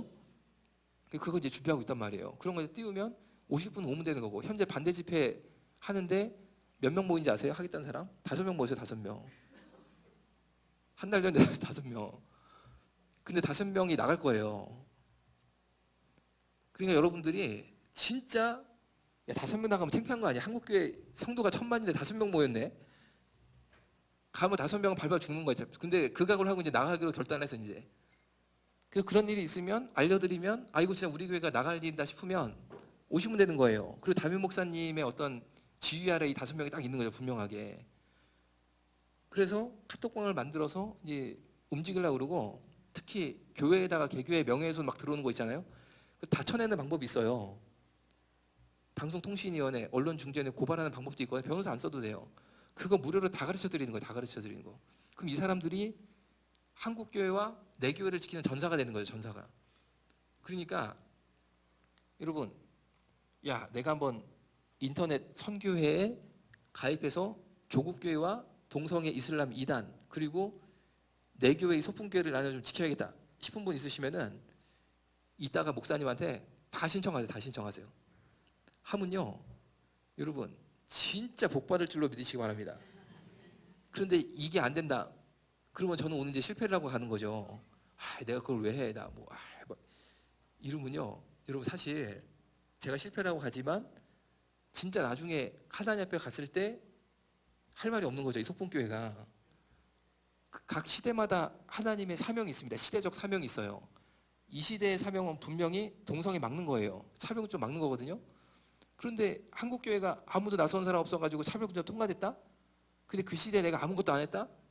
여러분 나중에 이거를 내가 예수님 앞에 섰을 때, 예수님이 나의 삶을 계수하실 때 얼마나 이것이 창피한 일이 되겠냐고요. 그래서 여러분 진짜 그렇구나. 내가 조국교회를 지키고 내가 이 소풍교회를 지켜야겠다. 그래서 하여튼간에 그 시시하게 덤벼드는 그 악한 마귀사로 내가 다 쳐낸다. 다 쳐내고 말리라 생각하시는 분들은 꼭 목사님께 신청하셔가지고, 그래서 제가 카톡방을 만들어서 목사님께만 알려드릴 거예요. 그럼 목사님만 오셔서 배워서 5명한테 전수해 주셔도 되고, 아니면 5명이라도 몇 명이라도 들어오면은 그냥 그분들한테 전수해 드려도 되고, 하여튼간 여러분 다 무료 전수예요. 무료 전수. 돈도 안 받고 회비도 없어요. 그리고 단체도 아니에요. 그냥 전문가들이 가르쳐 주는 것 뿐인 거죠. 전문가들이. 근데 여러분 진짜 제 생각에 하나님이 여러분들 중에 부르신 사명을 준 사람이 있을 거라고 저는 분명히 믿습니다. 그분들은 주저함 없이 두려움 없이 꼭 신청하시고 하나님의 쓰임 받기를 주에 축원합니다. 기도하고 마치겠습니다.